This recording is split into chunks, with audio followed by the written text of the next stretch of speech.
অরু ধীর পায়ে এগোচ্ছে নিজের ক্লাসের উদ্দেশ্যে। ভার্সিটির প্রথম দিন। অর্থনীতি ডিপার্টমেন্টের প্রথম বর্ষের ছাত্রী অরুণিকা ইফতি ওরফে অরু।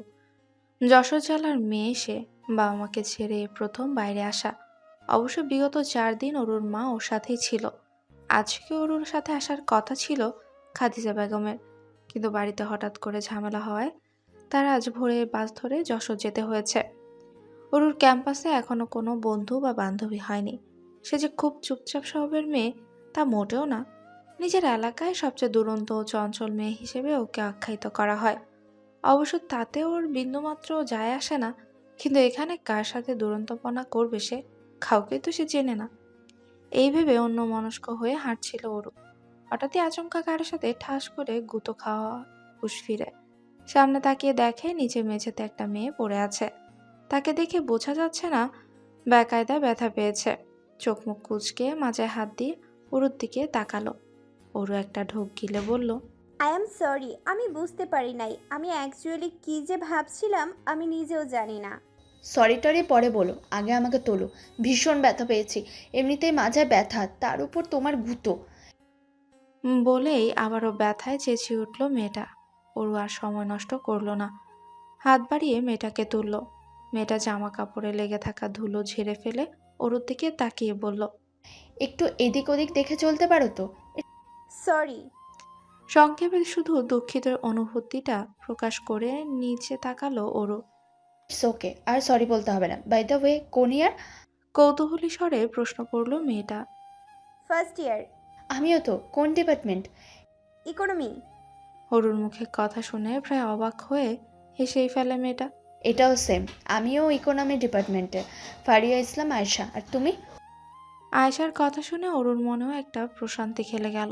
যাক, কাউকে তো পাওয়া গেছে। সে একগাল হেসেই বলল, আমি অরুণিমা ইফতি, চাইলে আমাকে অরু বলতে পারো। অরু। একবার বলে নামটা মুখস্থ করে নিল আয়েশা। তো এইদিকে কোথায় যাচ্ছ? প্রশ্ন করলো আয়েশা। ক্লাসে যাচ্ছি। এত তাড়াতাড়ি? প্রায় অবাক হয়ে বলল আয়েশা। অরু একটু মলিন হাসি দিয়ে বলল, হ্যাঁ, অ্যাকচুয়ালি এখানে কাউকে চিনি না তো, তাই কি করব ভেবে পাচ্ছিলাম না, তাই ক্লাসে যেয়ে বসবো। অরুর কথায় মুখটা একটু কুঁচকে আয়েশা বলে, ইস, আমিও তো কাউকে চিনতাম না, তাই বলে কি আমি ক্লাসে গিয়ে একা একা বসে আছি? আর এখন তো তুমি আমাকে চেনো, তাহলে সমস্যা কি? চলো পুরো ক্যাম্পাসটা একটাবার চক্কর দিয়ে আসি। এখন? একটু উঁচু স্বরেই প্রশ্ন করলো অরু। হ্যাঁ এখন। কিন্তু একটু পর যে ক্লাস শুরু হবে। আয়েশা একবার নিজের হাতের ঘড়ির দিকে তাকিয়ে বলল, এখনো 1 ঘন্টা বাকি আছে। এই আধা ঘন্টায় আমরা পুরো ক্যাম্পাস না হোক এই বিল্ডিংয়ের এক চক্কর লাগিয়ে আসি। এই বলে অরুর হাত ধরে এক প্রকার টেনে নিয়ে আসলো। এই বলে অরু হাত ধরে এক প্রকার টেনে নিয়ে আসে আয়েশা। অরু আর বাধা দিল না। বান্ধবী যেহেতু পেয়েছে আর সময় যেহেতু আছে, ঘুরলে তো আর সমস্যা নেই। 10 মিনিট হয়েছে দুজন হাঁটছে। দুজন হাঁটতে হাঁটতে বিল্ডিং এর পেছনের গেটে চলে এসেছে। পেছন গেট বলে যে লোক কম তা মোটেও না। এপাশ দিয়েও একই মাত্রায় শিক্ষার্থী আসা যাওয়া করছে। কেউ গ্রুপে 3 জন, আবার কেউ নিজের বয়ফ্রেন্ড গার্লফ্রেন্ড নিয়ে। এইসব দেখে অরুরা আর আয়েশার নিজেদের চরম পর্যায়ে সিঙ্গেল মনে হলো। সে অনুভূতি নিয়েও ব্যঙ্গ করতে ছাড়ল না দুজনে। কয়েকক্ষণেই দুজনের বন্ধুত্ব অনেক স্ট্রং হয়ে গেছে। তুমি থেকে তুইও হয়ে গেছে দুজন দুজনের কাছে। বিভিন্ন আলাপচারিতায় হঠাৎ পেছন থেকে পুরুষ কণ্ঠে কেউ একজন আয়েশাকে ডাকলো। সেই ডাক কানে আসা মাত্রই আয়েশা আর অরু পেছনে ফিরে তাকায়। তাদের সামনে লম্বাটে ফর্সা রঙের একজন দাঁড়িয়ে আছে। দেখে তো ওদের বয়সেরই মনে হচ্ছে। তাকে দেখে একগাল হাসি দিয়ে আয়েশা এগিয়ে গেল, পেছনে অরুও। দুজন এসে দাঁড়ালো ছেলেটার সামনে। ছেলেটার মুখেও একগাল হাসি। সে একবার অরুকে আপাদমস্তক পর্যবেক্ষণ করে নেয়। আয়েশাকে উদ্দেশ্য করে ছেলেটি বলে, কিরে শয়তান, তোর না আমার সাথে আসার কথা ছিল? আমাকে না জানিয়ে একাই চলে এসেছিস?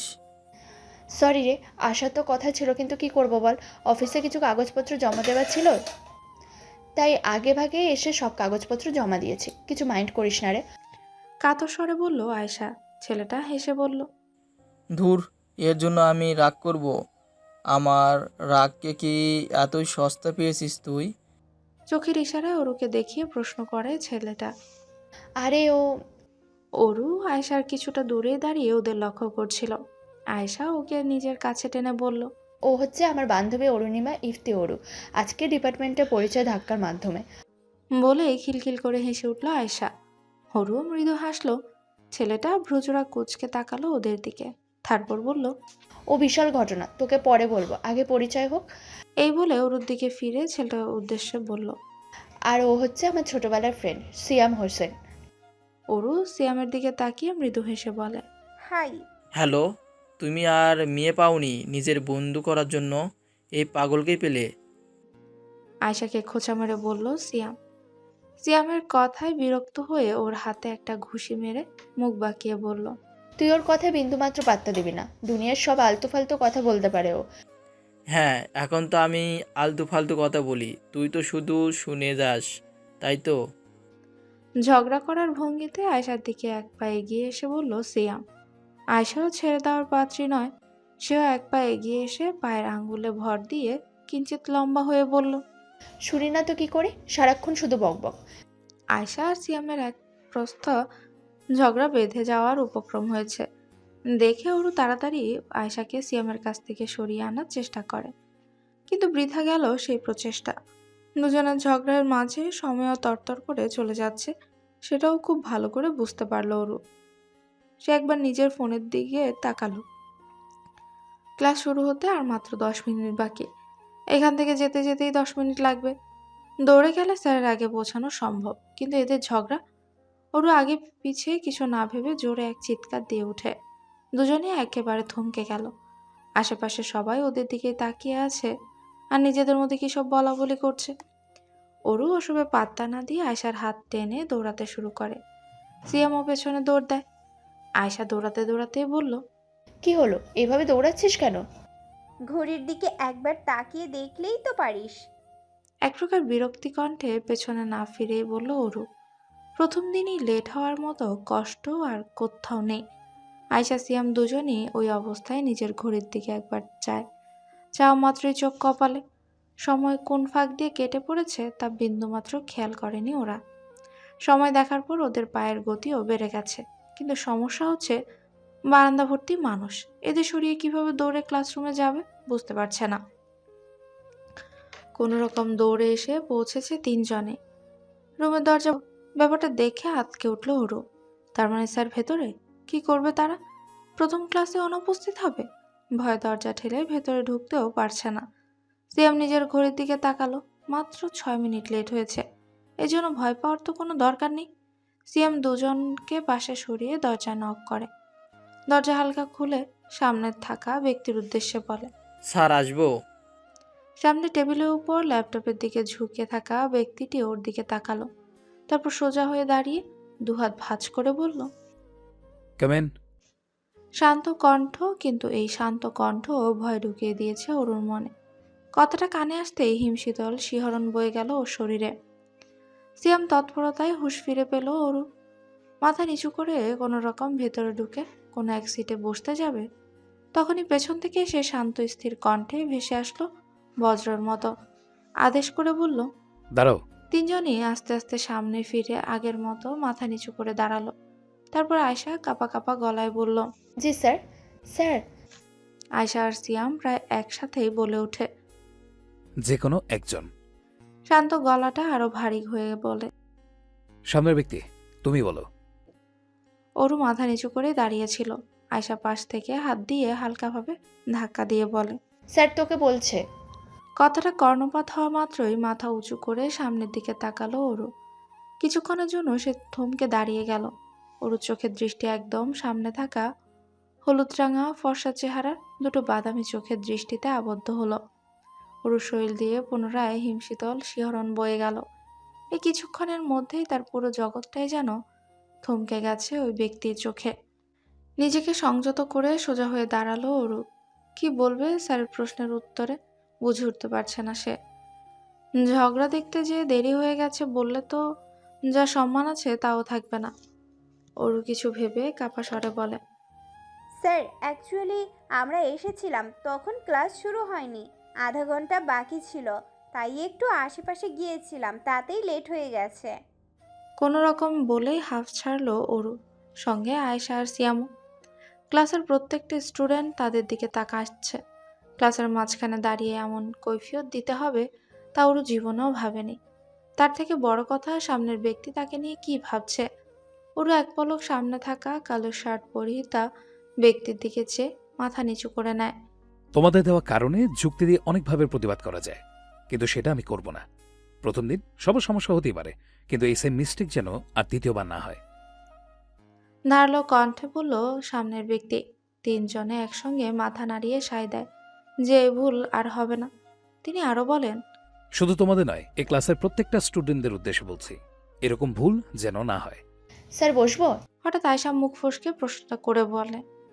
প্রশ্নটা করে বুঝতে পারলো ভুল সময়ে ভুল কথা বলে ফেলেছে। অরু আর সিয়াম দুজনেই অগ্নিদৃষ্টি নিক্ষেপ করলো আয়শার উপর। আয়শা কাঁচুমাচু করে দাঁড়ায়। ব্যক্তিটি সব দেখে মুচকি হেসে বলে, অবশ্যই বসবে। বলে নিজের আগের অবস্থানে ফিরে গেল তিনি। Thank you sir. স্যারের প্রতি কৃতজ্ঞতা প্রকাশ করে তাড়াতাড়ি একটা বেঞ্চে বসে তিনজন। আয়শার মাজা ভীষণ ব্যথা করছে। সে মাজায় হাত দিয়ে মুখ কুঁচকে সামনের হাই বেঞ্চে হাত রাখলো। ওরু সিয়াম ব্যাপারটা লক্ষ্য করলো না। Okay students, attention please. আজ যেহেতু ফার্স্ট ইয়ার, অর্থাৎ তোমাদের প্রথম দিন এবং প্রথম ক্লাস, তাই আজ বেশি কিছু হবে না। এই ক্লাসে হবে শুধু পরিচয়, এবং এর পরের ক্লাসে হবে তোমাদের ওরিয়েন্টেশন, যা তোমাদের সিনিয়ররা করবে। আই হোপ তোমরা সবাই এক্সাইটেড। পুরো ক্লাসের উদ্দেশ্য করে বলল ব্যক্তিটি। Yes sir. পুরো ক্লাস একসঙ্গে উৎসাহিত কণ্ঠে বলল। ওরও ভীষণ ভালো লাগছে। ভার্সিটি লাইফ যে এত সুন্দর হবে সেটা কল্পনার বাইরে ছিল। কিন্তু এত সবের মধ্যেও তার দৃষ্টি একজনের উপরই আবদ্ধ। এত সুন্দর একজন ব্যক্তি কিভাবে হতে পারে? মনে প্রশ্ন খেলতে শুরু করে অরুর। সে নিজের মনের প্রশ্নের ঝুড়িতে সাইডে রেখে আবারও সামনের ব্যক্তির কথায় মনোযোগী হলো। পরিচয় পর্বের শুরুটা তাহলে আমি করি। আমি আব্রাহাম চৌধুরী রুদ্র, ইকোনমি থেকে graduation, then BCS, and now শিক্ষকতায় আছি। আব্রাহাম চৌধুরী রুদ্র। নিজের অজান্তে বলে বসলো অরু, তারপর নিজের উপরই হেসে ফেলে। আবরার চৌধুরী রুদ্রের ক্লাসের পর আরও একটা ক্লাস ছিল যেখানে ডিপার্টমেন্টের সিনিয়ররা এসে আব্রাহাম চৌধুরীর রুদ্রের ক্লাসের পর আরও একটা ক্লাস ছিল যেখানে ডিপার্টমেন্টের সিনিয়ররা এসে অরিয়েন্টেশনের পর্ব কমপ্লিট করেছে। অরিয়েন্টেশনের দারুণ তারা 2টো করে লাল গোলাপ পেয়েছে, আর পেয়েছে ছোট্ট ছোট্ট কিউট চকলেট, যা দেখে আয়শার ব্যথা গায়েব হয়ে গেছে। অরুর ক্লাসে আরও কয়েকজনের সাথে পরিচিত হয়েছে, সবাই খুব ফ্রেন্ডলি। অরু, আয়শা আর সিয়াম তিনজন যাচ্ছে ক্যান্টিনের উদ্দেশ্যে। সবার বেশ খিদে পেয়েছে, সে সকালে অল্প কিছু খেয়ে বেরিয়েছে, খিদে তো লাগবেই। ক্যান্টিনে বেশ ভিড়, তারই মাঝে অরুর কোনো রকমে একটা টেবিলে যেয়ে বসেছে। সিয়াম গিয়েছে অর্ডার করতে। অরুকে পাশ থেকে খোঁচা দিয়ে আয়শা বলে, রুদ্র স্যার কি হ্যান্ডসাম না রে, দেখলে মনে হয় শুধু দেখতেই থাকে। উফ, কি পার্সোনালিটি, কি অ্যাটিটিউড, আর কণ্ঠ জাস্ট জোশ। কথাগুলো বলে চেয়ারে হেলে পড়ে আয়শা। মনে হলো কোনো ঘুমের জগতে প্রবেশ করছে। ওর মুখ টিপে হাসলো। তার মানে এই অবস্থা শুধুমাত্র তার একার হয়নি, আয়শারও হয়েছে। ওর উৎসাহিত কণ্ঠে বলে, তা ঠিক বলেছিস, স্যারের পার্সোনালিটি আছে। তুমিও। হঠাৎ ওর কথার মধ্যে পেছন থেকে বিরক্তি কণ্ঠে সিয়াম বলে ওঠে, তুমিও এই সেম কথা বলছো অরু। আর পারা যাচ্ছে না, যেখানে যাচ্ছি সেখানেই রুদ্র স্যার, রুদ্র স্যার আর রুদ্র স্যার। কি আছে এই রুদ্র স্যারের মধ্যে যার জন্য মেয়েরা এত পাগল? কেন, আবার কি হয়েছে? সিয়ামের সামনে ঝুঁকে এসে আস্তে করে গম্ভীর কণ্ঠে প্রশ্ন করে আয়শা। কি হবে আর, অর্ডার দিতে গিয়েছি সেখানেও মেয়েরা রুদ্র স্যার কি হ্যান্ডসাম, ক্রাশ খেয়েছি, ব্লা ব্লা আরও অনেক কিছু। মুখ বাঁকিয়ে বলল সিয়াম। ওর কথা বলার ভঙ্গি দেখে হেসে ফেলে দুজনই। ইস, কি জ্বলছে! সে জ্বলন্ত আগুনে আরো ঘি দিয়ে আসা আয়শা বলে, তা ভুল কোথায় বলেছে শুনি? সত্যি কথাই তো বলেছে। আজ প্রমাণ হলো সত্যি সবসময় তিতো লাগে। বলে আবারও হেসে উঠল আয়েশা, সাথে ওরও। সিয়াম বিরক্তির পর্যায়ে পৌঁছে গেছে এবং বুঝেছে এদের সাথে তর্ক করে সে পারবে না। নিজেকে শান্ত করে এক পলক অরুর দিকে তাকালো। হরুর হাসি মাখা মুখটা দেখে সব বিরক্তি অনুভূতি দূর হয়ে গেছে। মনে শুধু বইছে প্রেমের অনুভূতি। এটাই কি তাহলে লাভ অ্যাট ফার্স্ট সাইট? কই, এতজন মেয়েদের সাথে রিলেশন করেছে, কখনো তো এই অনুভূতি কাজ করেনি তার মনে। তাহলে কি সে নিজের প্রিয়কে খুঁজে পেয়েছে? এসব ভাবছিল, হঠাৎই অরু হাসতে হাসতে ওর চোখের দিকে তাকায়। তখনই সিয়াম স্তব্ধ হয়ে যায়। নিজেকে সামলিয়ে নিলেও সঙ্গে সঙ্গে। দরজার সামনের বোর্ডে লেখা প্রফেসর আব্রাহাম চৌধুরী রুদ্র। ভেতরে চেয়ারে বসে মাথা হেলিয়ে ছাদের পানে চেয়ে আছে রুদ্র। 1 বছর হয়েছে সে জয়েন করেছে ভার্সিটিতে প্রফেসর হিসেবে। হঠাৎ ফোন বেজে ওঠায়, সোজা হয়ে বসে রুদ্র। ফোন স্ক্রিনে জলজল করছে মা বলে সেভ করা নাম্বারটা। নাম দেখে রুদ্রের রাশভারী চেহারায় একটা তৃপ্তির হাসি ফুটল।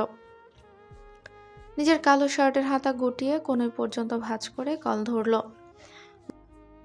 বলেন। গলায় দুষ্টুমি খেলা করছে রুদ্রের। কি বলবো শুনি, তুমি কি কিছু বলার মতো রেখেছো? ছেলের কথা শুনে খ্যাপা স্বরে ফোনের অপাশ থেকে বলল রুদ্রের মা মিসেস রাবেয়া চৌধুরী। আমি যদি কিছু না বলার মতো রাখি তাহলে এত কথা বললে কিভাবে মা জননী? টেবিলের উপর হাত রেখে কিছুটা ঝুঁকেই বলল রুদ্র। তুমি কি আমাকে বুড়ো বলছো? তোকে বুড়ো বলতে যাব কেন? আমি আমার আর তোর বাপের কথা বলছি। বয়স তো কম হলো না, তার ওপর হার্টের পেশেন্ট। এখন যদি নিজের ছেলের বউকে আর নাতি নাতনি না দেখে এই ধরিত্রীকে বিদায় জানাই, ওপরে আল্লাহর কাছে কি জবাব দিব? তীক্ষ্ণ স্বরে বললেন মিসেস রাবেয়া চৌধুরী। কি বলবে? এখন যা বলছো উপরে যেও তাই বলবে। বলে নিঃশব্দে চাপা হাসেন তিনি। তার মানে তুই আমাকে আর তোর বাপকে বৌমার মুখ না দেখিয়ে উপরওয়ালার কাছে চলে যেতে বলছিস? ছি বাবু, ছি। কান্না কান্না ভাব নিয়ে বললেন মিসেস চৌধুরী। নিজের মায়ের এহেন অভিনয়ে রুদ্র খুব ভালো করে অভ্যস্ত। আবারও হেসে গলায় গাম্ভীর্য বজায় রেখেই বলল, আমি কি তা একবারের জন্য বলেছি মা? তোমার অভিনয় কবে থামবে একটু বলবে? যবে তুই বিয়ে করবি তবেই অভিনয় থামাবো। আচ্ছা, এই বিষয়ে বাড়িতে যেয়ে কথা বলি। আমার এখন ক্লাস রয়েছে, ক্লাসে যেতে হবে। হ্যাঁ, তুমি অন্যের পোলাপানের ক্লাস নাও, নিজের বাচ্চা কাচ্চাদের আর নিতে হবে না। বলে কল কেটে দিলেন মিসেস চৌধুরী। রুদ্র চেয়ার ছেড়ে উঠে দাঁড়ায়। তার মা যদি তার তিক্ত অতীতের ব্যাপারে জানতো তাহলে আর বিয়ের কথা বলতো না। সে কি এরকম রকচটা লোক ছিল, না তাকে বানিয়ে দিয়ে চলে গেছে তার প্রিয়তমা, যে এখন তার জীবনের দুঃখ দুঃস্বপ্ন। এই দুঃস্বপ্নের মধ্যে সে তো আর কাউকে ভালোবাসতে পারবে না। বিয়ে তো দূরের কথা, খালি খালি একটা মেয়ের জীবন নষ্ট। এইভাবে নিজের মনেই হাসে রুদ্র। রুমের মধ্যে চুপচাপ খাটের এক কোণে বসে নিজের প্রিয় গান বারবার শুনছে অরু। আজ এই গানের প্রত্যেকটা লাইন তার কাছে অনেক আপন লাগছে। কেন লাগছে তার কারণ সে জানে না, জানতে চায়ও না। এই অনুভূতি তার অনেক ভালো লাগছে। শীতের রাত অনেক গভীর। ঢাকা শহর এখানে নিস্তব্ধ। অবশ্য এখানে তেমন শীত নেই। একটা চাদর পায়ের উপর দিয়ে বসে আছে অরু, আর বারবার বেজে চলেছে একই সঙ্গীত। এমন সময় রুমে খাবার হাতে প্রবেশ করে তানিয়া। অরুর সাথে সাবলেট হিসেবে উঠেছে সে। অরুর সঙ্গে একই ইয়ারে ইংলিশ ডিপার্টমেন্টের ছাত্রী তানিয়া। কি রে, আর কতবার একই গান শুনবি আর বাইরের মানুষদের শোনাবি? যতক্ষণ আমার মন না ভরে। বলেই সামনে এগিয়ে এসে বসে অরুর পাশে তানিয়া। তাহলে তো এই গান আজ আর বন্ধ হচ্ছে না, তাই রে? হেসেই বলে তানিয়া। অরুর কথা শুনে মুখ টিপে হেসে গান বন্ধ করে। তো প্রথম দিন ভার্সিটিতে কেমন গেল? খাবারের প্লেট এগিয়ে দিয়ে জিজ্ঞেস করে তানিয়া। মোটামুটি। মুখটা কালো করে উত্তর দেয় অরু। তানিয়া ভ্রু কুচকে তাকায় অরুর দিকে, তারপর বলে, কেন মোটামুটি গিয়েছে কেন? প্রথম দিনেই যদি স্যারের কাছ থেকে বকা খেতে হয় আর সারা ক্লাসের সামনে কৈফিয়ত দিতে হয়, তাহলে মোটামুটি যাবে না তো কেমন যাবে? খাবারের দিকে বাচ্চাদের মতো তাকিয়ে উত্তর দেয়। বকা কেন শুনতে হয়েছে?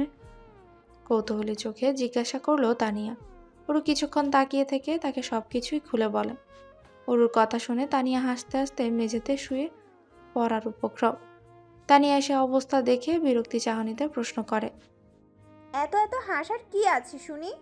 প্রথম দিনে লেট করে ক্লাসে যেয়ে বকা খেয়ে সেই স্যারের উপর লাট্টু হওয়ার কাহিনী তো কম শুনেছি, তাই হাসি এসে গিয়েছি, কিন্তু আবার মাইন্ড করিস না। বলে আবারও হেসে ওঠে তানিয়া। তোকে বলাই আমার ভুল হয়েছে, আর যদি কিছু বলি তোকে? রাগে গজগজ করতে করতে বলে অরু।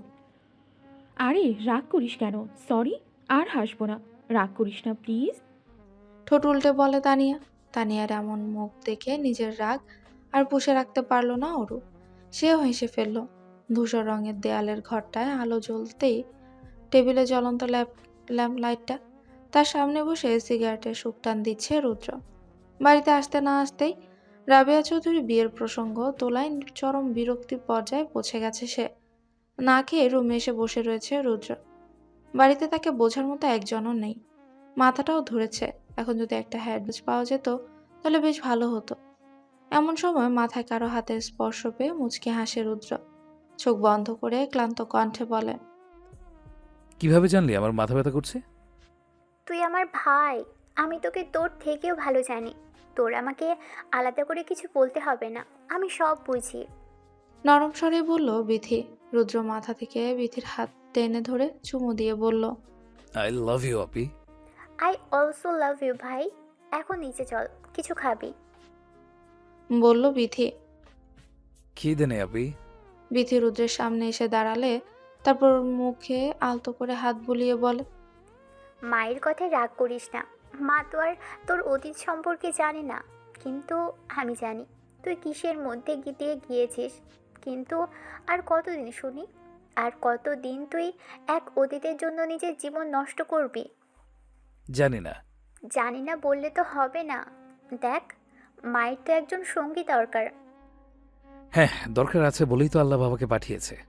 ধুর মিয়া, আমি জীবন সঙ্গীর কথা বলছি না, আমি মায়ের অবসরের সঙ্গীর কথা বলছি। একটু বিরক্ত হয়ে উঠল বিথি। তা দেখে বিথির চোখে আড়ালে মুচকি হাসে রুদ্র। তারপর সিগারেটে আরেকটা টান দিল সে। তার জন্য তো তুই আছিস। ধোয়া ছেড়ে বলল রুদ্র। বিথি একটা দীর্ঘশ্বাস ছাড়ল। রুদ্র যে কিভাবে তার ভাই হলো সেটাই ভেবে পায় না সে। হসপিটালে কি সিজারের সময় অদল বদল হয়ে গেছে নাকি? দেখ, কথা করাস না। আমি আছি, কিন্তু কতদিন? আমার নিজের সংসার বলে তো কিছু আছে নাকি? আর বাবা থাকে ব্যবসা আর রাজনীতি নিয়ে, তুই থাকিস নিজের কাজ নিয়ে। মায়ের সময় কিভাবে কাটে একটু ভেবে দেখেছিস? কথাগুলো বলেই খাটে যে বসে বিথি। রুদ্র চেয়ার ছেড়ে উঠে দাঁড়ালো বিথির সামনে। ভাই রেহান গম্ভীর চাহনি দেখে নিজেরই ভয় লাগে। বাকিদের কি দোষ দিবে সে? রুদ্র শান্ত কণ্ঠে বলে, তাহলে তোরা কি চাচ্ছিস? আমি মায়ের একাকিত্ব দূর করার জন্য এখন বিয়ে করি? অবশ্যই। শুধু মায়ের কেন, তোর একাকিত্ব দূর করার জন্য জীবনসঙ্গীকে পাশে দরকার ভাই। আর যদি সেই জীবনসঙ্গী মাঝ পথেই ছেড়ে চলে যায় তাহলে? রুদ্রের এত শান্ত গলায় বলা প্রশ্নের কি উত্তর দিবে বুঝতে পারল না বিথি। হঠাৎ দরজার বাইরে থেকে একটা বাচ্চা কণ্ঠ ভেসে আসলো। মাম্মা, মাম্মা। ইভান এসে দাঁড়িয়েছে রুদ্র আর বিথির মাঝখানে। ঘাড় উঁচু করে তাকিয়ে আছে 5 বছরের বাচ্চা নিজের মামার দিকে। ইভানকে দেখে রুদ্রের মুখে এক প্রশান্তির হাসি ফুটে উঠল।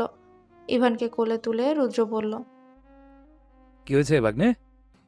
মাম্মা, আমি আইসক্রিম খাবো। পিটপিট করে তাকিয়ে বলল ইভান। ওর কথা শুনে বিথি খাটের থেকে উঠে দাঁড়ায়, চোখ পাকিয়ে বলে, ইভান।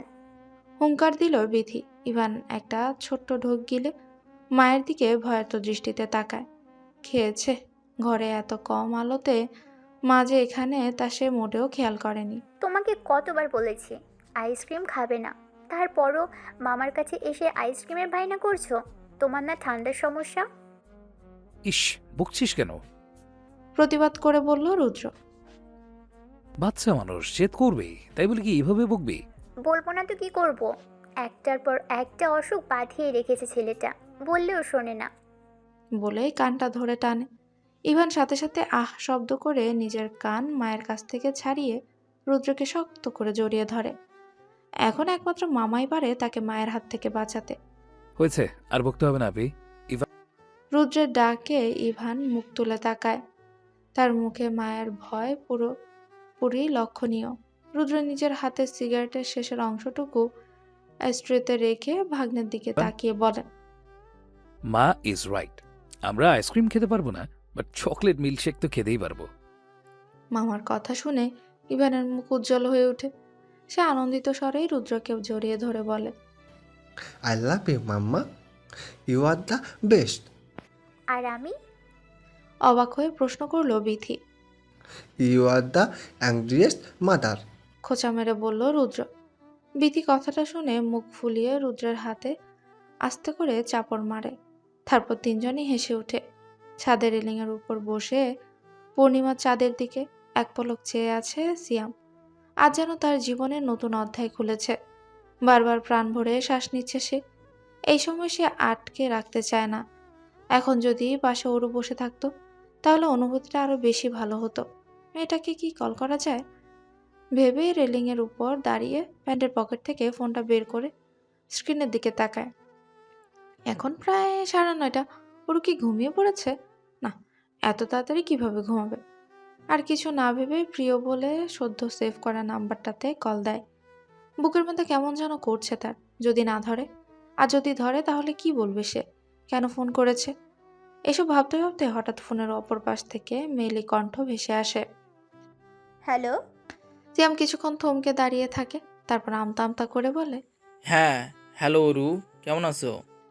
কি বলবে বুঝতে পারছে না, কিন্তু এটা ঠিক বুঝতে পারছে তার মুখ দিয়ে সব উল্টাপাল্টা বেরোচ্ছে। ওরও কিছুটা অবাক হলো সিয়ামের কথায়। আজ সকালেই তো কথা হলো, তাহলে আবার কিসের কথা জিজ্ঞেস করছে? সে আর কিছু না ভেবে শান্ত গলায় বলল, ভালো আছি, তুমি কেমন আছো? আমিও ভালো আছি। খেয়েছো রাতে? খেয়েছি, তুমি? না, খাবো। ও। তারপরে কিছুক্ষণ দুই পক্ষ চুপচাপ, কেউ কিছু পারছে না বলতে কি বিষয়ে কথা বলবে। একদিনের পরিচয় এতটা ঘনিষ্ঠ তারা হতে পারেনি যাতে অপরজনের পার্সোনাল বিষয় জিজ্ঞেস করবে। ওরা আমতা আমতা করেই বলে, কোনো সমস্যা হয়েছে কি? না না না, কোনো সমস্যা হয়নি, জাস্ট কথা বলতে ইচ্ছে করছিল, তাই ফোন দিয়েছিলাম। ডিস্টার্ব করার জন্য সরি। হরহর করে বলতে থাকে সিয়াম। না না, সরি কেন বলছো? তুমি যখন ইচ্ছে ফোন করতে পারো। এই অরু এদিকে একটু আয়তো। হঠাৎ ফোনের ওপাশ থেকে আরেকটা মেয়ের গলা আসে, ওরুকে ডাকছে। ওরু তাড়াহুড়ো করেই বলে, আচ্ছা, তাহলে পরে কথা বলি, আমার ফ্রেন্ড ডাকছে। হ্যাঁ হ্যাঁ, পরে কথা বলবো। বলা মাত্রই ওরু ফোনটা কেটে দেয়। সিয়াম কিছুক্ষণ ফোনের স্ক্রিন দিকে চেয়ে থাকে, তারপর নিজের মাথায় একটা চাপড় মেরে নিজের মনে নিজেকে হাজার গালি দেয়। ওর সাথে কথা বলার সময় এমন সব আবোল তাবোল বলল, মেয়েটা কি ভাবলো ভেবেই কুল পেল না সে। সকাল 8:30। পিটপিট করে অ্যালার্ম বেজে উঠল। অরুর প্রশান্তিময় ঘুমের ব্যাঘাত ঘটিয়ে দেয় অ্যালার্মের বিকট শব্দ। ওর চোখ বুজে মাথার কাছে রাখা ফোনটা হাতে নিয়ে ঝাপসা চোখে তাকায়। মোবাইল স্ক্রিনে 8:15 সংখ্যায় স্পষ্ট দেখালো। ওর অ্যালার্ম বন্ধ করে চোখ বন্ধ করলো। ওর একবার নিজের পাশে হাত বোলাতেই লাগে, না, পাশে তানিয়া নেই। ওর তাড়াহুড়ো করে উঠে বসে। সে চোখ সবকিছুই ঝাপসা দেখছে। সে নিজের বাম হাতের আঙ্গুল দিয়ে চোখ ডলছে। এত সকালে তানিয়া কই গেল? ও তো এত সকালে ওঠার মেয়ে নয়। নিজের মনে বিড়বিড় করতে লাগে অরু। অরু একবার পুরো ঘরে চোখ বুলিয়ে দেখল। সাদামাটা ঘর, জিনিস বলতে তেমন কিছু নেই, শুধু একটা খাট, বসে পড়ার জন্য একটা কাঠের টেবিল আর চেয়ার রয়েছে, একটা চৌকি যাতে অরু আর তানিয়ার মধ্যে যে কোনো একজন খাটে বসে পড়তে পারে। অরু চাদর সরিয়ে খাট থেকে নেমে ওয়াশরুমের উদ্দেশ্যে বাইরে গেল। বাইরে এসে তানিয়াকে কোথাও দেখতে পেল না। অরু আর কিচ্ছু না ভেবে ওয়াশরুমে গেল। আয়নার সামনে দাঁড়িয়ে আছে অরু। ওর কোমর পর্যন্ত ঘন কালো ঢেউ খেলানো চুলগুলো এখন উস্কো খুস্কো হয়ে রয়েছে। সে আয়নার দিকে কিছুক্ষণ তাকিয়ে থাকে, তারপর ফ্রেশ হয়ে বাইরে আসে। বাইরে এসে কিছুটা অবাকই হয়। রান্নাঘর থেকে টুংটাং শব্দ ভেসে আসছে। সে একবার ফ্ল্যাটের মালকিন ঘরের দিকে চাইল। দরজা তো বন্ধ, তার মানে এখনো উঠেনি। তাহলে রান্নাঘরে কে? অরু সেদিকে এগিয়ে গেল। তানিয়া রান্নাঘরে ডিম ভাজি করছে। অরু কিছুটা অবাক হলো। এত সকাল সকাল তানিয়া রান্না বান্না করার মেয়ে তো নয়। অরু শান্ত কণ্ঠে বলল, কিরে, এত সকাল সকাল রান্না করছিস যে?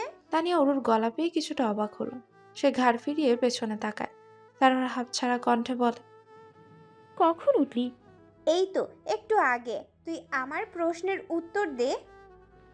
আরে তেমন কিছু না, আজ থেকে আমারও ক্লাস শুরু। আর তুই তো জানিস আমি বাইরের খাবার খেতে পারি না। তাই আম্মু আমাকে কালকেই বলে দিয়েছিল সকাল সকাল উঠে দুইজনের জন্য কিছু রান্না করে নিতে, তাই আর কি। ডিম ভাজিটা প্লেটে সাবধানে উঠাতে উঠাতে বলল তানিয়া।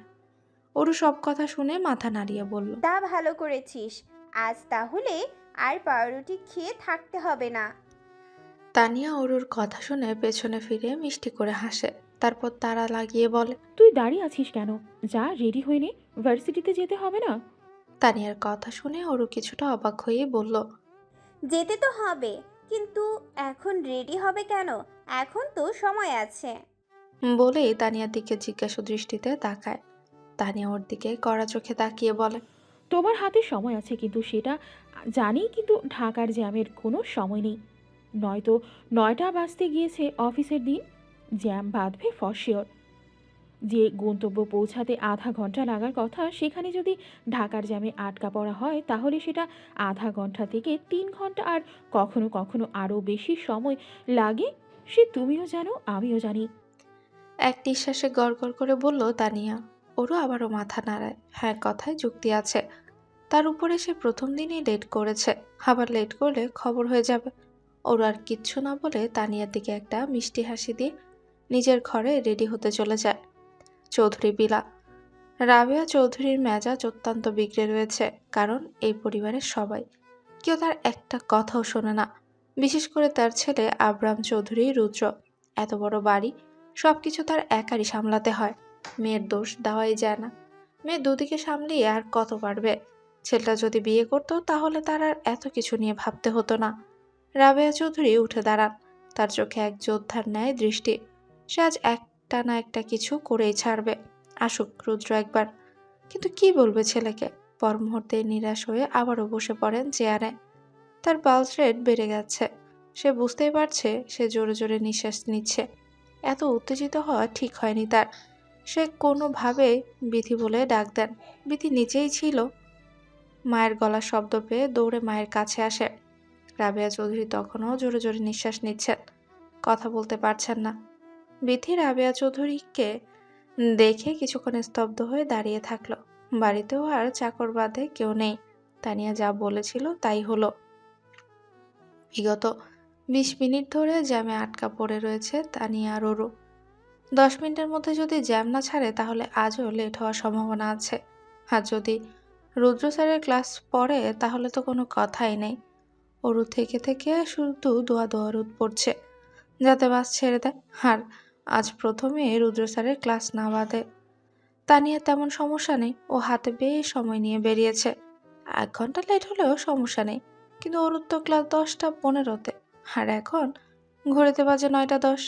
ওরও একটা দীর্ঘশ্বাস ফেলে সিটে হেলান দেয়। যে ভয়টা পাচ্ছিল সেটাই হলো।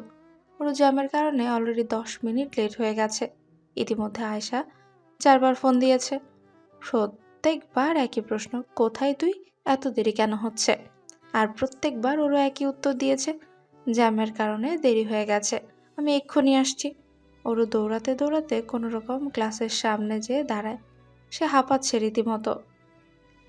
এই ক্লাসরুমগুলো খুঁজে পাওয়া এক ধরনের হ্যাপা। রুমের দরজা বন্ধ, তার মানে স্যার ভেতরে। যদি আবারও রুদ্র স্যার হয়? প্রশ্নটা মাথায় আসতে এক মুহূর্তের জন্য কেঁপে উঠল ওরু। ওরু নিজেকে সংযত করলো, জোরে নিঃশ্বাস নিচ্ছে। তারপর নিজেকে এক প্রকার বুঝ দিয়ে ভেতরে ঢোকার জন্য দরজা নক করে। দরজা হালকা খুলে নিজে মাথা গলিয়ে স্যারের দিকে চাইল। চাও মাত্র ওরু স্তব্ধ হয়ে গেছে। হাজর রুদ্র স্যার খেয়েছে। ওরু চোখে ভয়। ওরু দরজা নক করার শব্দে রুদ্র সহ পুরো ক্লাস দরজার দিকে তাকায়। আয়শা আর সিয়াম ওরুকে দেখে কপালে হাত দেয়। রুদ্র অরুর আবারও দেরি করে আসা বিষয়টা এখন কিভাবে নেয়, সেটাই প্রশ্ন। রুদ্র অরুর দিকে রাগান্বিত চোখে না তাকিয়ে হাসিমাখা তীক্ষ্ণ দৃষ্টিতে তাকিয়েছে, যাতে অরুর আত্মা শুকিয়ে কাট। ওরু একটা দীর্ঘশ্বাস ছেড়ে কাপা স্বরে বলল, স্যার আসবো? অরুর প্রশ্নে পুরো ক্লাস রুদ্রের দিকে তাকায়। রুদ্র কি বুঝে একটা বাঁকা হাসি দিয়ে হাসকি স্বরে বলে উঠল। Yes come. অরু তাড়াহুড়ো করে ঢুকে আয়শা সিয়ামের পাশে বসতে গেলে রুদ্র নিজের হাসকি কণ্ঠে বলে ওঠে, দাঁড়াও, আমি তো তোমাকে বসতে বলিনি। অরু দাঁড়িয়ে যায়। দাঁড়িয়ে গেছে বললে ভুল হবে, পা বরফ হয়ে গেছে। অরু নিজেকে ভেতরে ভেতরে কয়েকখানা গালিও শোনায়। তারপর রুদ্রের দিকে তাকায়। রুদ্রের বাদামি চোখ আজ ক্লান্ত। দেখে মনে হচ্ছে রাতে ঘুম হয়নি, চোয়াল শক্ত। একটু পর কিছু একটা কঠিন শোনাবে বলেই মনে হচ্ছে। আজ নীল রঙের একটা শার্ট পরেছে, যার হাতা গুটিয়ে রাখা হয়েছে কনুই পর্যন্ত। হাতে স্টেনলেস স্টিলের ব্ল্যাক সিলভার কালার ঘড়ি। কালো ওয়েভি চুলগুলো আজ কেমন যেন এলোমেলো, কিন্তু তারপরও চেহারার শান্ত চাহনির সঙ্গে দারুণ যায়। অরু অপেক্ষা করছে রুদ্রের পরবর্তী কথার জন্য।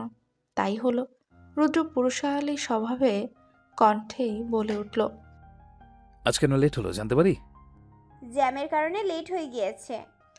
কোনো রকম বলেই কথা শেষ করলো ওরও। ওর গলা শুকিয়ে আসছে। কেন যে ওর সাথে এমন হয়? রুদ্র ওর উত্তর শুনে কিছুক্ষণ চুপ থেকে আবার বাঁকা হেসে ওর দিকে তীক্ষ্ণ দৃষ্টি নিক্ষেপ করলো। ওরও একটা ঢোক গিলে মাথা নিচু করে নেয়। তারপর কি ভয়ঙ্কর রে বাবা! রুদ্র শান্ত কণ্ঠেই বলল, ওকে, নিজের জায়গায় যেয়ে বসো। পুরো ক্লাস অবাক, সাথে ওরও। কি হলো ব্যাপারটা? স্যার আজ কিছু না বলেই ছেড়ে দিচ্ছে কেন? পরপর 2 দিন লেট করার পরও কোনো শাস্তি দিল না কেন? অবশ্য দেবে উপস্থিতিতে। তার অলরেডি 1 মার্ক কাটা যাওয়ার কথা। কে জানে তার কপালের সামনে আরো কি কি অপেক্ষা করছে।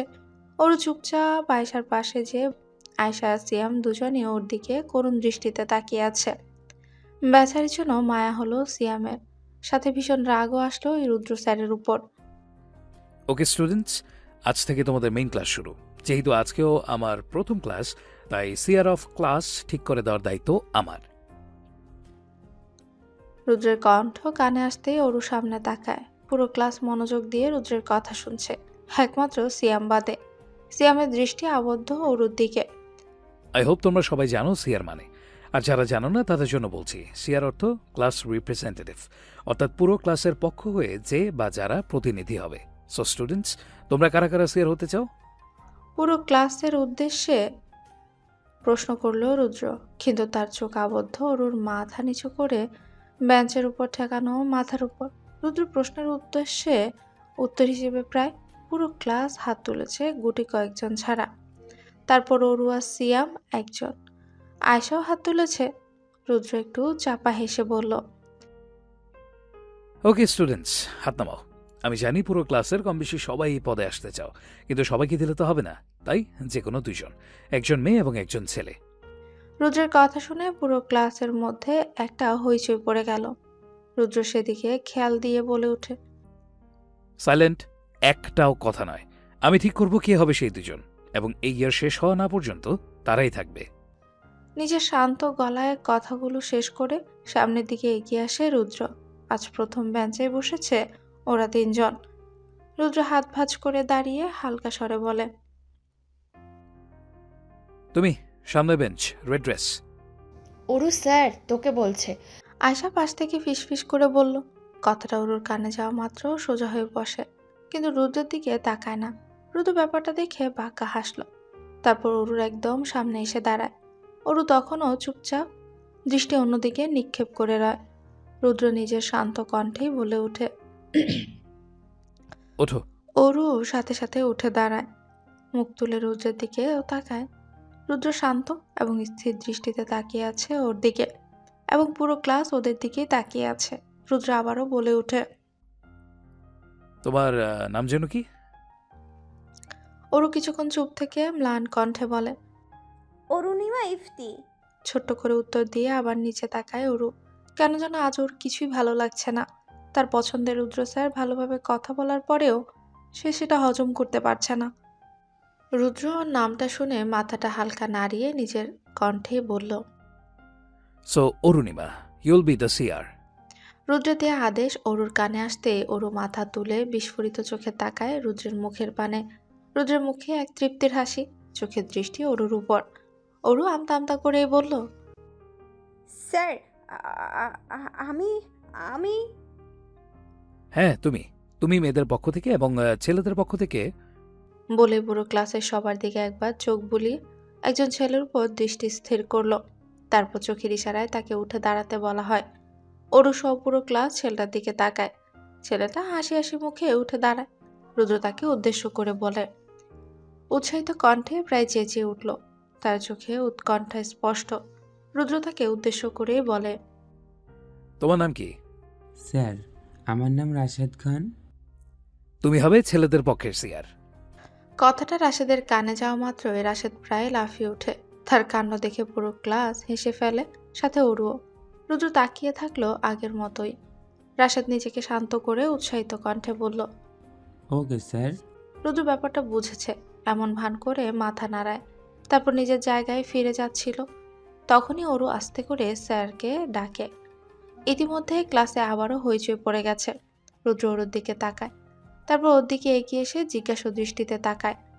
অরু একটু হেসে আমতা আমতা করেই বলে, স্যার, আমি সিআর হতে চাই না। আমি এত বড় দায়িত্ব পালন করতে পারবো না। প্লিজ আপনি অন্য কাউকে দেন। এই জন্যই তো তোমাকে দিচ্ছি। আমি জানি তুমি দায়িত্ব জ্ঞান শূন্য একটা মেয়ে, সেই কারণে তোমাকে আমি সিআর দিচ্ছি, যাতে তুমি একটু দায়িত্ব সম্পর্কে জানো এবং সময় মতো ক্লাসে উপস্থিত হতে পারো। নিজের রাজভারী কণ্ঠে অরুর আবেদন উপেক্ষা করে ভাবলেশীনভাবেই বলল রুদ্র। অরু রুদ্রের বলা কথাগুলো শুনে রাগে অপমানে লাল হয়ে ওঠে।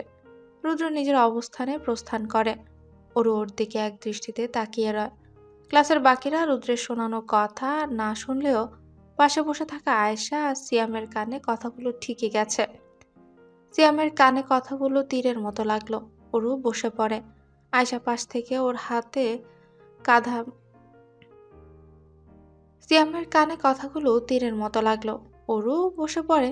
আয়েশা পাশ থেকে ওর হাত ধরে কাঁধে মাথা রেখে গলা কিছুটা নামিয়ে বলল, বান্ধবী রাগ করিস না, স্যার মানুষ, আর কি বা এক্সপেক্ট করতে পারি। ওরা এখনো সামনে তাকিয়ে আছে। আয়েশার কথা যেন ওর কানে গেল না। ওরা কেমন অন্যমনস্ক হয়ে ঝিম ধরা কণ্ঠে বলল, ঠিকই কথা শুনিয়ে দিল। আয়েশা কি বলবে বুঝে উঠতে পারলো না। ও চুপ করে ওর দিকে তাকিয়ে থাকলো। সিয়ামও তাকিয়ে আছে। ওর মনে ওর জন্য খারাপ লাগা আর রুদ্রের উপর মেজাজ গরম হওয়া, দুটো অনুভূতি কাজ করছে। ওকে, সাইলেন্ট স্টুডেন্টস। আমি হঠাৎ রুদ্রের ফোন বেজে ওঠে। পুরো ক্লাস এক মুহূর্তের জন্য চুপ। রুদ্র প্যান্টের পকেট থেকে ফোন বের করে স্ক্রিনে তাকায়। ফোনের স্ক্রিনে আপি নামটা জলজল করছে। রুদ্র অবাক হয়। বিথি তো এই টাইমে ফোন করে না। রুদ্র আর কিচ্ছু না ভেবে ফোনটা রিসিভ করে। হ্যালো ভাইয়া, তাড়াতাড়ি বাড়িতে আয়, মা ভীষণ অসুস্থ হয়ে পড়েছে, ডক্টর আঙ্কেল এসেছেন, তুই তাড়াতাড়ি আয়। রুদ্র কিছু বলার আগে ফোনের অপর পাশ থেকে বিথির ভয়ার্থ কণ্ঠে কথাগুলো বলে ওঠে। রুদ্র স্তব্ধ হয়ে যায়। অপর পাশে বিথি ইতিমধ্যে ফোন কেটেও দিয়েছে। ক্লাসে হইচই পড়ে গেল। তাতে রুদ্রের হুঁশ ফিরে। রুদ্র এক মুহূর্ত দেরি না করে ক্লাসরুম থেকে বেরিয়ে যায়। ক্লাসের প্রত্যেকটা স্টুডেন্ট বিস্মিত হয়ে তাকিয়ে রইল। অরু আয়েশা দুজন দুজনের মুখের পানে যায়। অরু যতই রাগ থাকুক লোকটার উপর, এমন হন্তদন্ত হয়ে বেরিয়ে যাওয়া মোটেও ভালো লাগলো না। কোনো অঘটন ঘটলো নাকি কে জানে। সিয়াম একটু হাঁপ ছাড়লো। রুদ্রের ক্লাস শেষ। ক্লাসের বাকি সময় রুদ্র আর আসেনি। ওর জায়গায় আরেকজন প্রফেসর এসে ওর ক্লাস হ্যান্ডেল করেছে। কিন্তু রুদ্রের ব্যাপার তিনি তেমন কিছু বলতে পারেনি। শুধু বলেছে কোনো একটা সমস্যা হয়েছে, যার জন্য চলে গেছে। পরবর্তী ক্লাস শুরু হতে এখনো 1 ঘন্টা বাকি। একটা ব্রেক পাওয়া গেছে। তিনজনে ক্লাস থেকে বেরিয়ে ভার্সিটির বটতলায় বসেছে। ওরও একবার তানিয়াকে ফোন দিয়েছে। তানিয়া ফোন ধরেনি। তানিয়া ক্লাসে রয়েছে। সবার মুড তেমন একটা ভালো না। আয়েশা মাঝে মাঝে পরিবেশ ভালো করার জন্য মজার মজার কথা বলে উঠছে, কিন্তু তাতেও কোনো লাভ হচ্ছে না। উল্টে সিয়াম ওর দিকে আর চোখে গিলে ফেলা দৃষ্টিতে তাকায়, যার জন্য আয়েশাও চুপ হয়ে বসে রয়েছে। ওরও এসবের কোনো কিছুতেই পাত্তা দিল না। ওর মনে শুধু একটা কথাই ঘুরছে, রুদ্র হঠাৎ অমনভাবে বেরিয়ে গেল কেন? কি সমস্যা হতে পারে? সিয়াম ওর দিকে তাকিয়েছিল। ওরুকে হারিয়ে থাকতে দেখে বলল, এখনও রাগ করে আসো স্যারের কথাই? আয়েশা আগ্রহ সহ দৃষ্টিতে অরুর দিকে তাকায়। সিয়ামের কথায় অরুর চটকা ভেঙে গেল। সে সিয়াম আর আয়েশার পানে যায়। তারপর হাসার চেষ্টা করে বলে, না তো, স্যারের কথায় আমি বিন্দু মাত্র রাগ করিনি। স্যার তো কোনো ভুল কথা বলেনি যার জন্য রাগ করব। হ্যাঁ মানছি, স্যার ভুল কথা বলেননি, কিন্তু স্যার ওইভাবে না বললেও তো পারতেন। ভুল তো যে কারো হতে পারে। উনি নিজে কি বিন্দুমাত্র ভুল করেন না? উত্তেজিত হয়ে পড়ে সিয়াম। উনি সেটা বলতে চাননি। পরপর 2 দিন লেট করে আসলে যে কারো মনে হতে পারে সামনের ব্যক্তির দায়িত্ব জ্ঞান শূন্য। আমারও মনে হতো এইটা ন্যাচারাল। উনি আমার শিক্ষক, ওনার কথায় রাগ করলে তো কিছু শিখতে পারবো না। অরুর বলা কথাগুলো সিয়ামের মনে অরুর জন্য আরো অনুভূতি শক্ত করে দেয়। কি সরল সহজ মেয়ে, কি সুন্দরভাবে মানুষের স্বভাবকে বুঝে। ওর চোখে এক তৃপ্তি খেলে গেল। যে করেই হোক এই মেয়েকে জয় করতেই হবে তার। সিয়াম বলল, তুমি এখনও স্যারের পক্ষে কথা বলছো? এখানে তো কারো পক্ষ হয়ে কথা বলার বিষয় না। আমি শুধু বলছি স্যার যা করেছেন ঠিক করেছেন। হয়তো আমার জন্য সেটা কিছুক্ষণের জন্য খারাপ লেগেছিল, কিন্তু এখন আমি ঠিক আছি এবং পরবর্তীতে নিজেকে আরও দায়িত্বশীল করে তোলার চেষ্টা করব। হেসে কথাগুলো বলে অরু। অরুর কথায় সিয়াম কিছু বলতে যাবে, তার আগে আয়শা উঠে দাঁড়িয়ে বলা শুরু করলো। আমি ওরুর সাথে একদম একমত। স্যারের দিক থেকে স্যার একদম ঠিক আছেন। বলেই বুক ভরে নিঃশ্বাস নেয় আয়শা। সিয়াম উঠে দাঁড়ায়। আয়শার মাথায় একটা চাটি মেরে ভ্রুজুরা উঁচু করে বলে, তুমি তো স্যারের সাইড নিবেই, তোমার প্রিয় ব্যক্তি বলে কথা। সিয়ামের কথা শুনে মুখ ফুলিয়ে ওঠে আয়েশার। সে মুখ বাঁকিয়ে বলে, মোটেও না শ্রীমোর বাচ্চা, যেটা ঠিক সেটা ঠিকই বলেছি। তোর কি অনেক চলছে? দুজনের এক পর্যায়ে ঝগড়া বেঁধে যায়, কিন্তু অরুর সেদিকে কোনো খেয়ালই নেই। সে নিজেও জানে না কেন বারবার আশেপাশের জগৎ থেকে বিচ্ছিন্ন হয়ে পড়ছে। অরু দীর্ঘশ্বাস ছাড়ে। বৃহস্পতিবার। গত সপ্তাহে বুধবার রুদ্রকে শেষ দেখেছিল অরু। আজ বৃহস্পতিবার। আজ নিয়ে 8 দিন হয়েছে রুদ্র ভার্সিটিতে আসে না। মাঝে এই নিয়ে ক্লাসের সবার মধ্যে চর্চা হচ্ছিল, কিন্তু এখন সেটাও থেমে গেছে। এই লোকটার ব্যক্তিগত জীবন সম্বন্ধে তেমনভাবে ডিপার্টমেন্টের কোনো প্রফেসরই জানে না। অরুদের ক্লাসের সবার মধ্যে কৌতূহল হলেও ফার্স্ট ইয়ার বলে কেউ জিজ্ঞাসা করার সাহস করছে না। সিনিয়র হলেও যে করা যেত তেমন কোনো কথা নেই। সবারই নিজের ব্যক্তিগত জীবন আছে এবং তাতে প্রতিনিয়ত কিছু না কিছু হয়েই চলেছে। অরুর এখন তেমন একটা মাথা ঘামাচ্ছে না। সে প্রায় ভুলেই গেছে। তিনজনই ক্যান্টিনে বসে আছে। আজকের মতো ক্লাস শেষ। অরু অপেক্ষা করছে তানিয়ার। তানিয়া আয়েশা সিয়ামের কাউকেই চেনে না। আজ ওদের সাথে পরিচয় করিয়ে দেবে। তানিয়ার লাস্ট ক্লাস চলছে আর আধা ঘন্টা। বড় ক্যান্টিন। 4টা সারিতেই টেবিল রয়েছে, 2 রো করে ভাগ করা। মাঝখান দিয়ে লম্বালম্বি যাতায়াতের পথ।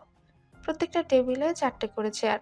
ক্যান্টিনের দেয়ালের রং খসে পড়েছে, দেখে বোঝা যায় পুরাতন।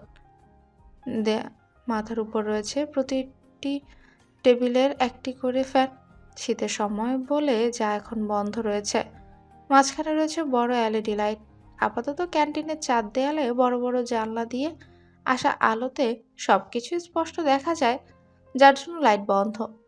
বসে নানা বিষয়ে আড্ডা দিচ্ছে তিনজন। তার মধ্যে সিয়াম একটা প্রস্তাব দিয়ে বসেছে। আগামী 2 দিন ভার্সিটি বন্ধ। তার হাতে সময়ও রয়েছে ভালোই, যেহেতু এখনো কেউ টিউশনি বা পার্ট টাইম জবে যায়নি এবং নতুন বন্ধুত্ব হয় বারবিকিউ পার্টি করার। ভার্সিটি স্টুডেন্টদের জন্য এটা একটা নর্মাল পার্টি। অরু আর আয়েশা প্রস্তাবটা শুনে খুশি হয়েছে। সবাই রাজি পার্টি করার জন্য। এই অরু একটু অপ্রস্তুত ভাব নিয়েই বলে, ভালো আইডিয়া, কিন্তু আমার একটা কথা জিজ্ঞেস করার ছিল। একটা কথা কেন, যত খুশি তত কথা বল। উৎসাহিত প্রায় চিৎকার করেই বলে আয়েশা। আশেপাশের টেবিলে বসা ছাত্রছাত্রী তাদের দিকে তাকায়। তাতে আসার বিন্দুমাত্র যায় আসে না। সে নিজের গতিতেই কথা বলতে লাগলো। অ্যাকচুয়ালি এই পার্টিতে কি আমি আমার ফ্রেন্ড তানিয়াকে ডাকতে পারি? সংকোচের সুরে জিজ্ঞেস করলো অরু। সিয়াম ওর বিপরীতেই বসেছিল। ওর দিকে হালকা ঝুঁকে এসে বলে, অবশ্যই পারবে, যতজন খুশি ডাকতে পারো। বেশি ফ্রেন্ড হলে তো বেশি মজা হবে। তোমার অন্য কোনো ফ্রেন্ড থাকলে তাদেরকেও আসতে বলতে পারো। এর জন্য আবার জিজ্ঞেস করার কি আছে? সিয়ামের কথায় আয়েশা বাচ্চাদের মতো মাথা নেড়ে একমত পোষণ করলো। তাকে দেখে অরু আরো সিয়ামও হেসে ফেলে। কি বাচ্চামো করতে পারে আয়েশা। আরো বেশ সময় ধরে ওদের আড্ডা চলল। তারই মধ্যে সে আড্ডায় যোগ দিয়েছিল তানিয়া। অরু সবার সাথে তানিয়ার পরিচয় করিয়ে দিয়েছে। একদিনেই তারা বেশ ভালো বন্ধু হয়ে গেল। অরু মনে মনে নিজের ভাগ্যের প্রশংসা করতে ভুলল না। ভাগ্য করে এমন বন্ধু পেতে হয় যেটা তার আছে। বারবিকিউ পার্টিটা আগামীকাল দুপুরবেলায়। বিকেলে করতে চেয়েছিল, কিন্তু বেশি রাত হয়ে যাবে বলে পার্টিটা দুপুরেই রাখা হয়েছে। পার্টি আয়েশার বাড়িতে হবে। ওর মা হেল্প করবে ওদের। 3 দিন হয়েছে ঘরে একমাত্র জানলায় পর্দা লাগিয়েছে। ভার্সিটি থেকে আসার সময় নিউ মার্কেট থেকে অরু আর তানিয়া পছন্দ করে বেবি ব্লু রঙের 2টো পর্দা কিনেছে। ভীষণ সুন্দর দেখতে। পুরো সাদা ঘরে এই একটা মাত্র রঙিন জীবন। পর্দায় সুন্দর করে সাদা সুতো দিয়ে পাতার কাজ করা রয়েছে, যা পর্দাকে আরো সুন্দর করে তুলছে। পর্দা টানানোর পর থেকে ঘরে জীবন এসেছে। ঘরে কেবলমাত্র দেয়াল ঘড়ির টিকটিক শব্দ হচ্ছে। আয়শা ঘুমোচ্ছে। তার পাশে আধশোয়া হয়ে বই পড়ছে অরু। মিসির আলী দেবী বইটি হুমায়ুন আহমেদ স্যারের লেখা এত সহজ সরল হয় কিভাবে, সেটাই মাঝে মাঝে ভেবে পায় না অরু। স্বল্প এবং সরল ভাষায় নিজের মনের ভাব প্রকাশ করা যায়, তা হুমায়ুন স্যারের বই না পড়লে জানতেই পারতো না অরু। তার গল্পের বই পড়ার হাতে খড়ি হয় হুমায়ুন স্যারের। ছেলেটা বই দিয়ে ভীষণ প্রিয়। সম্পূর্ণ মনোযোগ দিয়ে বইয়ে ডুবেছিল অরু। হঠাৎ তার সাইলেন্ট করা ফোনটা ভাইব্রেট হতে শুরু করে। অরু খেয়াল হতেই বইটা সযত্নে পাশে রেখে ফোনটা হাতে নেয়। স্ক্রিনে মা নাম দিয়ে সেভ করা নাম্বারটা জ্বলজ্বল করছে। অরুর ঠোঁটের কোণে হাসির রেখা দেখা যায়। সে সঙ্গে সঙ্গে কল রিসিভ করে। কেমন আছিস মা? কলের অপর পাশ থেকে খাদিজা বেগম বলে ওঠে। ভালো আছি, তুমি কেমন আছো? বাড়ির সবাই কেমন আছে? শান্ত এবং মিষ্টি ভাব বজায় রেখে প্রশ্ন করল অরু। ভালো আছি রে। আর বাড়ির সবাই ভালো আছে? তোকে খুশির খবর দেওয়া আছে। কি খুশির খবর? কৌতূহলী এবং উত্তেজিত কণ্ঠে বলল অরু। আনিকার বিয়ে ঠিক হয়েছে। কালকেই বিয়ে। ঘরোয়াভাবে হবে সম্পূর্ণভাবে। আজ সন্ধ্যায় গায়ে হলুদ। তুই বিকেলের বাস ধরে চলে আয়। খাদিজা বেগম কিছুক্ষণ চুপ থেকে বলল। খাদিজা বেগম নিজের কণ্ঠস্বর এমন খাদে নামালেন যেন ওনার কথা অন্য কেউ না শুনতে পায়। অরু কিছুটা অবাক হয়। এত তাড়াতাড়ি কিভাবে বিয়ে ঠিক করলো আনিকা আপুর? সে কি এ বিয়েতে রাজি? প্রশ্নগুলো আর চেপে রাখতে না পেরে খাদিজা বেগমের কাছে একের পর এক প্রশ্ন করেই ফেলল অরু। প্রশ্নের প্রতি উত্তরে খাদিজা বেগম বললেন, ছেলে ভালো, পরিবার ভালো, একমাত্র ছেলে। শহরে সম্মানিত ব্যক্তি, ছেলের বাবা। এমন ছেলে আর পরিবার এখন সচরাচর পাওয়া যায় না। আর আনিকার তো সামনের মাসেই মাস্টার্স শেষ হবে। বিয়ের কথা তো এমনিই হচ্ছিল বাড়িতে। সম্বন্ধ এসেছে, আনিকার কাছে জিজ্ঞেস করা হয়েছে, সেও মর্জি জানিয়েছে। আর ছেলের পরিবার চায় যত তাড়াতাড়ি সম্ভব বিয়ে করে মেয়েকে নিয়ে যাবে। তোর এত কিছু জানতে হবে না। তুই তাড়াতাড়ি রেডি হয়ে বেরিয়ে পড়, সাথে তানিয়াকে নিয়ে আসিস। খাদিজা বেগমের বলা শেষ করেন। অরু বুঝতে পারলো ছেলের পরিবারের অনেক তাড়া আছে, তাই এত তাড়াহুড়ো। কিন্তু এত শর্ট নোটিশে কিভাবে কি করবে? এ কথা বলতেই খাদিজা বেগম তেজ দেখিয়ে বলে, আমি কোনো কথা শুনতে চাই না। তুই এক্ষুনি বেরিয়ে পড়বি। বাস স্টপে তোর ভাইয়া আর বাবা তোকে নিতে যাবে। বলে ফোনটা কেটে দেন তিনি। অরু নিরাশ হয়ে পুরোপুরি শুয়ে পড়ে। মাকে কিভাবে বোঝাবে এত তাড়াতাড়ি আসা সম্ভব না তার পক্ষে। কিন্তু বাড়ির একমাত্র বড় মেয়ের বিয়ে বলে কথা। বাড়ির একমাত্র ছোট মেয়ে সে বিয়েতে উপস্থিত না থাকলে কেমন যেন হয়ে যাবে না ব্যাপারটা। ব্যাপারটা ভেবেই নিজের মনে হেসে ওঠে অরু। তাহলে যেতেই হয়। এখন সবার আগের কাজ তানিয়াকে তার কাঁচা নিন্দা ভঙ্গ করে ওঠানো। অরু তার মিশনে লেগে পড়ে। তানিয়া তো মহা আনন্দে লাফালাফি জুড়ে দিয়েছে। কতদিন পর এমন বিয়েতে যাবে সে। দুজন প্রায় তাড়াহুড়ো করে এদিক ওদিক ছোটাছুটি করছে। ফ্ল্যাটের মালকিনকে বলেছে, আন্টি দুদিনের জন্য আমরা আমার বাড়িতে যাচ্ছি। তিনি অবাক হয়ে বলে, হঠাৎ কোনো ঝামেলা হয়েছে নাকি বাড়িতে? না না আন্টি, তেমন ব্যাপার না। আমার বড় আপুর বিয়ে, তাই যেতে হবে। অরুর কথা শুনে বেশ খুশি হয় ফ্ল্যাটের মালিক। তিনি অরুর অপুর জন্য দোয়া করে দিয়ে বলে, তোমার আপু সারা জীবন খুশি হবে। দেখো, আমি আল্লাহর কাছে দোয়া করেছি। তোমরা তাড়াতাড়ি বেরিয়ে পড়ো আর সমাধানে যেও। বলেই তিনি নিজের ঘরে চলে যান। অরু খুশি মনে জামা কাপড় গুছিয়ে নেয়, সাথে তানিয়াও। আচ্ছা, আপু কেন এত তাড়াতাড়ি বিয়ের জন্য রাজি হয়ে গেল? বিষাদ ছুঁয়েছে তার মনকে। আপুর বিয়ে হচ্ছে তাতে সে খুশি। বিয়ের মতো এমন মুহূর্ত জীবনের সবচেয়ে বড় মুহূর্ত। কিন্তু এর জন্য তো একটু সময় নিলে কি হতো? আর তার পরিবারও এমন না যে সে যদি বলতো আমি এখন বিয়ে করব না, তাহলে কি তারা জোর করে বিয়ে দিত? না, কখনো না। ওরও একবার অনুভূতি শূন্য চোখে তানিয়ার দিকে তাকালো। তানিয়া কানে ইয়ারফোন দিয়ে চোখ বন্ধ করে গান শুনছে। মাঝে মাঝে গুনগুন করে উঠছে। ওর হাসে। এই হাসির অর্থ কার উদ্দেশ্যে সে প্রশ্ন করছে। ওর জানলার সাথে মাথা হেলিয়ে এক দৃষ্টিতে বাইরের দৃশ্যের দিকে তাকিয়ে রইল। সে খুশি হতেও হয়ে পারছে না। একটা তিক্ত অনুভূতি কাজ করছে তার ভেতর। ওরও দীর্ঘশ্বাস ছাড়ে, চোখ বন্ধ করে নিজেকে শান্ত করার চেষ্টা করে। সন্ধ্যা হয়ে গেছে। Dhaka to Jashore road bus ভালোভাবে এসেছে। রাস্তায় তেমন সমস্যা হয়নি। তানিয়া তো পুরো রাস্তা গান শুনে আর ঘুমিয়ে কাটিয়েছে। ওরও তেমন ঘুমাতে পারেনি। ঘুমাতে গেলে কেমন বাজে বাজে স্বপ্ন চোখের সামনে এসে হানা দিচ্ছে। ওরও সেই ভয়ে আর ঘুমানোর চেষ্টা করেনি। তারা এসে নেমেছে মনিহার বাস স্ট্যান্ডে। বাস থেকে নামতেই অরু তার বাবা আর ভাইকে দেখতে পেয়েছে। অরু আর তানিয়া তাদের দিকে। মোহিত খান নিজের মেয়েকে দেখে তার চোখে পানি চলে এসেছে। মেয়েকে কতদিন পর দেখছেন সে। অরু শুধু তার মেয়ে নয়, তার চোখের মণি। শুধু মোহিত খানের নয়, সম্পূর্ণ খান পরিবারের সে চোখের মণি। আজ পর্যন্ত অরুকে কখনো নিজের থেকে দূরে রাখেননি তিনি। এ অরু এত দূরে তার থেকে এই প্রথম।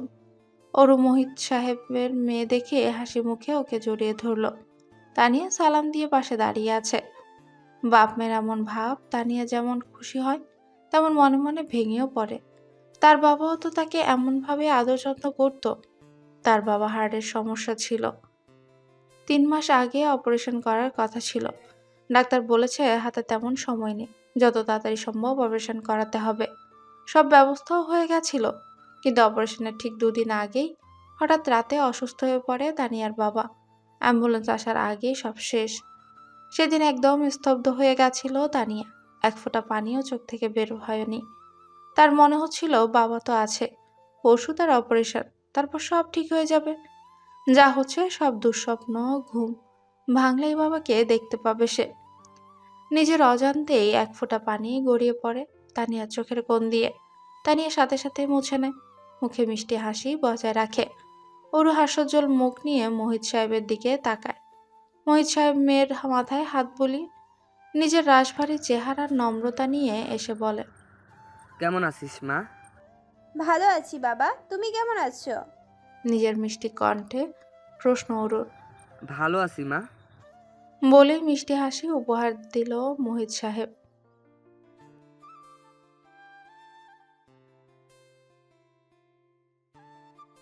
এতক্ষণে বলে উঠল অরুর বড় ভাই অরিন খান। অরিনের কথা শুনে সবাই হেসে ওঠে। তানিয়া কিছুক্ষণ অরিনের দিকে তাকিয়ে থেকে কি একটা ভেবে মুখ টিপে হাসে। অরিন অরুর মতোই সুন্দর, লম্বা ফর্সাতে চেহারা তীক্ষ্ণ, কালো চোখ, খাড়া নাক, চুলগুলো বেজায় সুন্দর ভাবে কপালে এসে পড়েছে, যার জন্য অরিনকে আরো সুন্দর লাগছে।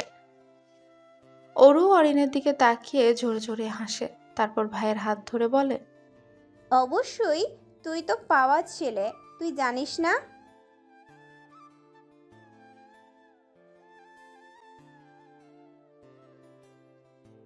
বলে গাল ধরে টানে অরুর।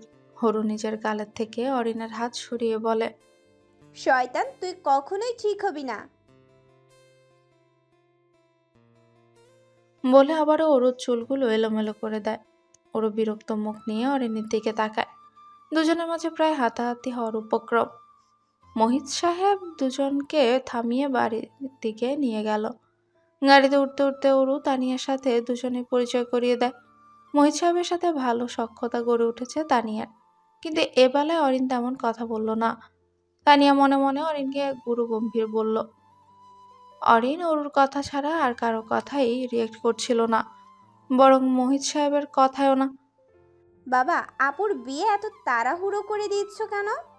জিজ্ঞেস করলো অরু। মোহিত সাহেব ড্রাইভিং সিটের পাশের সিটে বসা। তিনি পেছনে ফিরে অরুর দিকে তাকায়। অরু আর তানিয়া পেছন ফিরে বসেছে। অরু বাবার দিকে জিজ্ঞাসু দৃষ্টিতে তাকিয়ে আছে। মোহিত সাহেব হাসার চেষ্টা করে, কিছু একটা বলতে যাবে, পাশে ড্রাইভিং সিটে বসা অরিন সামনে দৃষ্টি স্থির রেখে গম্ভীর স্বরে বলে,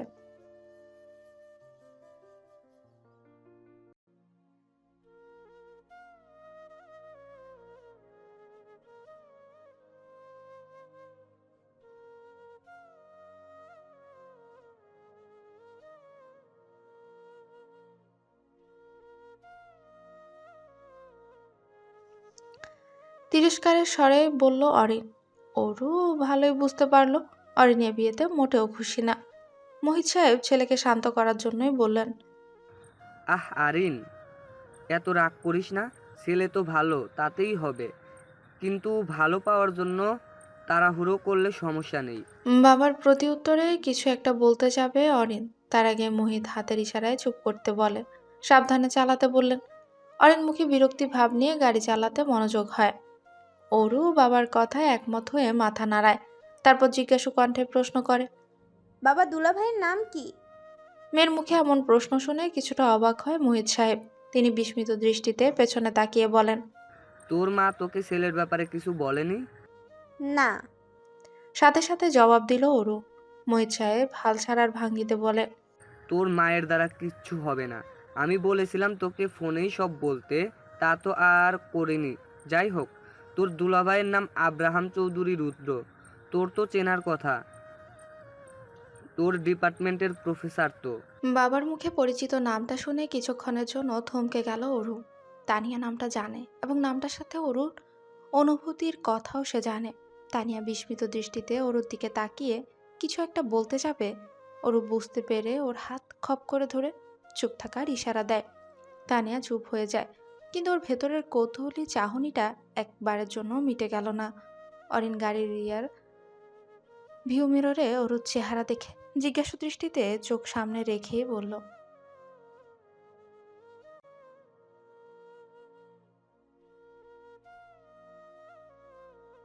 বড় ভাইয়ের কথায় চটকা ভাঙল অরুর। সে অপ্রস্তুত হয়েই বলল, না ভাইয়া, অমন কোনো কথা না। স্যারকে তো চিনি, তাই একটু অবাক হলাম। বলেই দম ছাড়ল অরু। অরুর উত্তর অরিনের মন ভিজাতে পারল না। তার একটা খটকা লেগেছে এবং অরুও তা বুঝতে পেরেছে।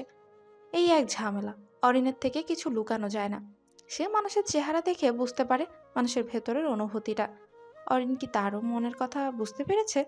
বুঝতে পারলেও কিচ্ছু করার নেই। অরিন আবার সামনের আয়নায় অরুকে দেখে রহস্যময়ভাবে হাসি দেয়।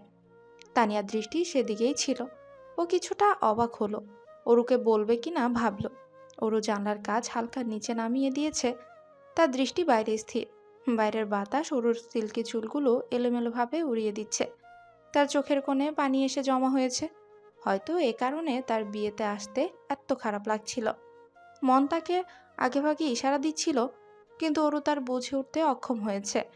সে নিজের সবটা দিয়ে নিজের মনকে শক্ত রাখার চেষ্টা করছে। তানিয়ার মনও খারাপ হয়ে পড়েছে। নিজের প্রিয় বন্ধু এমনভাবে মন খারাপ করে থাকলে তার মন কিভাবে ভালো থাকবে?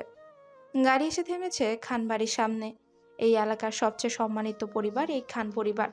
অরুর দাদা রবিউল খান ছিলেন পরোপকারী ব্যক্তি। এই এলাকার এমন কেউ নেই যে তাকে চেনে না। অল্প সময় বেশ সুন্দরভাবে সজ্জিত হয়েছে খানবাড়ি। গোলাপ আর গাঁদা ফুলের সমন্বয়ে তৈরি মালা দিয়ে সুন্দরভাবে সাজানো হয়েছে। অরু আর তানিয়া ভেতরে এসে সবার সাথে দেখা করে নিয়েছে, কিন্তু কোথাও আনিকাকে দেখতে পেল না। হয়তো নিজের ঘরে হলুদ সন্ধ্যার জন্য রেডি হচ্ছে। অরু ক্লান্ত, সে কাউকে কিচ্ছু না বলে তানিয়াকে নিয়ে নিজের ঘরে চলে আসে। নিজের ঘরে ঢোকা মাত্রই প্রাণ ভরে নিঃশ্বাস নেয় অরু। কতদিন পর নিজের রুমে এসেছে। কিছু খারাপ অনুভূতির মধ্যেও বাড়ি এসে সবার সাথে দেখা করা আর নিজের রুমে আসায় যে শান্তি, তার অনুভূতি সর্বশ্রেষ্ঠ। পুরো ঘরও তার মতোই রঙিন। জানালায় লাল পর্দা ঝুলছে, তার পছন্দ করে কিনা। ঘরে সাদা দেয়ালে অরুর হাতে করা নানান দৃশ্য আঁকা ঘরের শোভা দারুণ বাড়িয়ে দিচ্ছে। অরু চুপচাপে খাটের উপর বসে পড়ে। তানিয়া জানে তার মনে কি চলছে।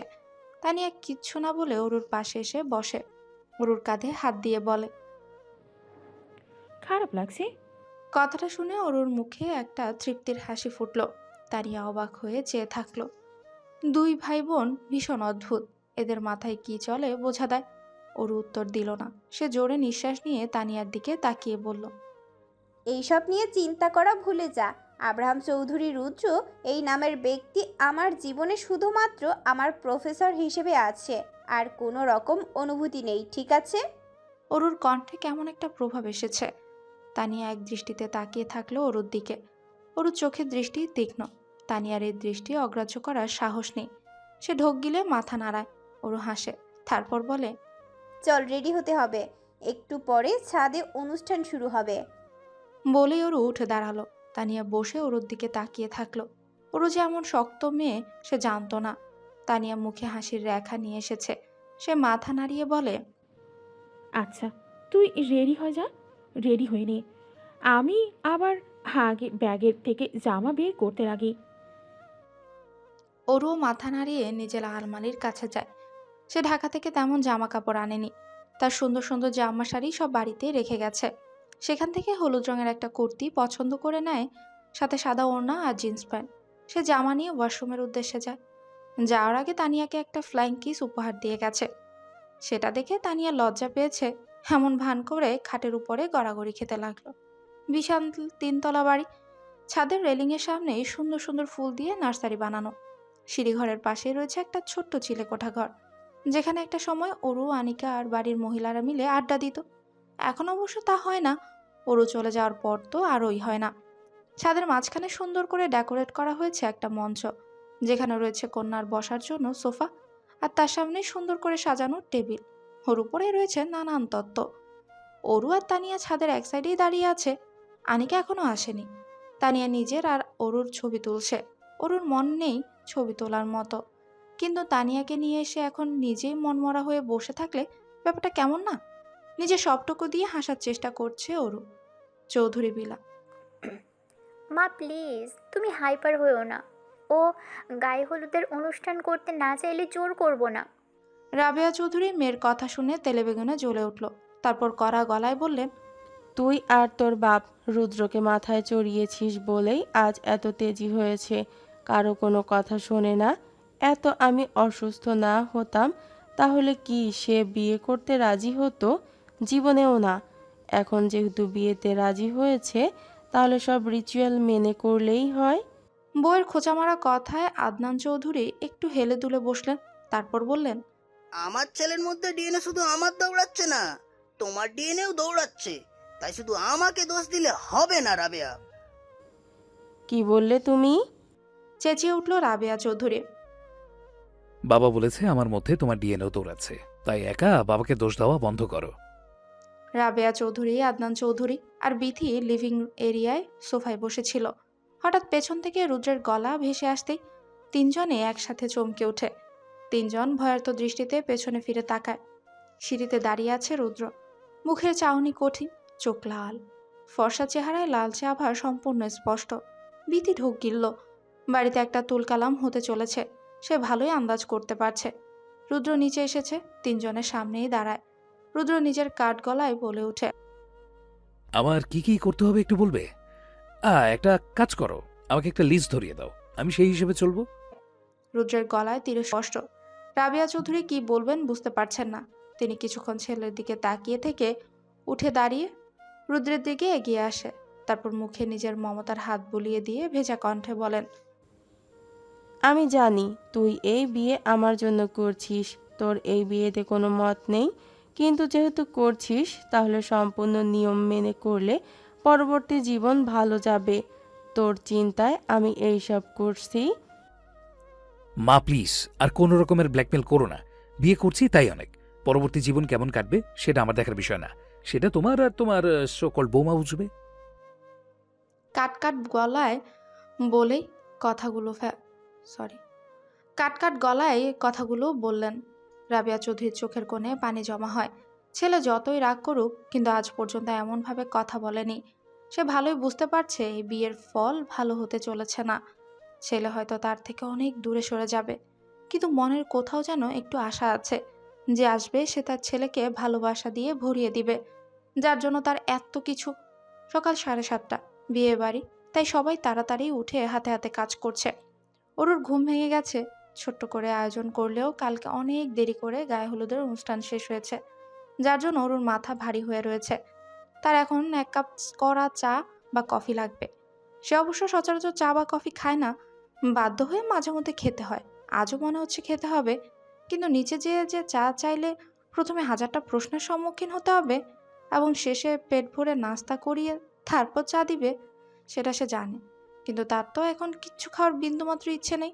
কি করবে বুঝতে না পেরে ওর ঘরের বাইরে এসে বারান্দায় দাঁড়ায়। ওর ঘরের উপর সাইডে আনিকার রুম, দরজা বন্ধ, ঘুমোচ্ছে হয়তো। ওরু বাড়িতে আসার পর আনিকার সাথে কথা হয়নি। আনিকাও সময় পায়নি, আর ওরও মন চায়নি। ওরু একটু হেসে আনিকার রুমের দরজার সামনে যেয়ে দরজায় নক করে। 3 বার নক করার পরই দরজার অপর প্রান্ত থেকে একটা চিকন গলা ভেসে আসে। কে? অরু জবাবে বলল, আমি। আমিটা কে? দরজার অপর প্রান্ত থেকে আবারও গলা ভেসে আসে। অরু হাসল, তারপর স্বাভাবিকভাবেই বলল, কৃষ্ণপক্ষ। শব্দটা অপর প্রান্তের ব্যক্তির কানে যাওয়া মাত্রই দরজা খুলে গেল। অরুর সামনে দাঁড়িয়ে আছে হাস্যোজ্জ্বল উজ্জ্বল শ্যামলা চেহারায় টানা টানা চোখ নাকের অধিকারিণী। তাকে দেখে অরুর চোখে মুখে হাসি ফুটে উঠেছে। আনিকা জোরেই চেঁচিয়ে উঠে বলে, অরু। বলেই জড়িয়ে ধরলো অরুকে। অরু ওকে জড়িয়ে ধরলো শক্ত করে। কেমন আছিস? আর সরি বনু, কালকে এসেছিস কিন্তু একটা বারের জন্য দেখা করতে পারিনি। সরি রে। উত্তেজিত কণ্ঠে গড়গড় করে বলে গেল আনিকা। অরু চোখ বড় বড় করে তাকিয়ে আছে ওর কথা শুনে। আনিকাকে শান্ত করতে করতেই বলল, আরে বাবা, এত উত্তেজিত হতে হবে না আপু, আমি জানি সব। তোর বিয়ে, এতে তুই ব্যস্ত থাকবি না তো? পাশের বাসার আন্টিরা থাকবে। অরুর কথা শুনে জোরে জোরে হাসতে লাগলো আনিকা। ওকে নিয়ে নিজের ঘরে এসে বসলো আনিকা। প্রশ্ন করলো আনিকা, তো এত সকালে উঠে গিয়েছিস যে? অরু কিছুক্ষণ চুপ থেকে বলল, ঘুম তেমন ভালো হয়নি, তাই উঠে গিয়েছি। একটু নিচে যেয়ে চা খেয়ে আসতে হবে। চুপচাপ শুয়ে আছে রুদ্র। ঘুম ভেঙেছে অনেক আগে, কিন্তু নিচে যেতে চাচ্ছে না। নিচে গেলে সেই একই টপিকস, বিয়ে বিয়ে আর বিয়ে। মেজাজ তার গরম হয়ে উঠে ওই শব্দটা শোনা মাত্রই। রুদ্র একটা দীর্ঘশ্বাস ছাড়লো। যে তার জীবনে আসছে তাকে বিন্দুমাত্র চেনে না রুদ্র। মেয়ের নাম কি সেটাও জানে না। রাবেয়া চৌধুরী বারবার তাকে তার হবু বউয়ের ছবি দেখাতে চেয়েছিল, কিন্তু রুদ্র ফিরেও তাকায়নি ছবির দিকে। জেনে হবে কি? যাকে কখনোই ভালোবাসতে পারবে না, যাকে দেখতে চায় না নিজের পাশে, তার সম্পর্কে জেনে কি হবে? রুদ্র আধশোয়া হয়ে বসে।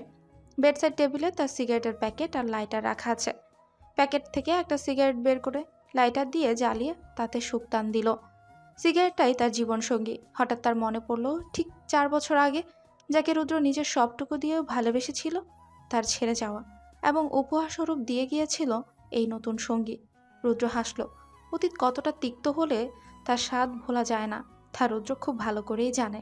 ধূসর রঙের ঘরটায় খাট সোজাসুজি, সাইডিং গ্লাস ডোর যুক্ত ব্যালকনি। সাইডিং গ্লাস ডোরটি কালো লাইট ব্লকিং কার্টেন দিয়ে ঢাকা। দিনের বেলায় যেন অমাবস্যার রাত। ঘরে আলো বলতে সাইড টেবিলের ল্যাম্পলাইটটি।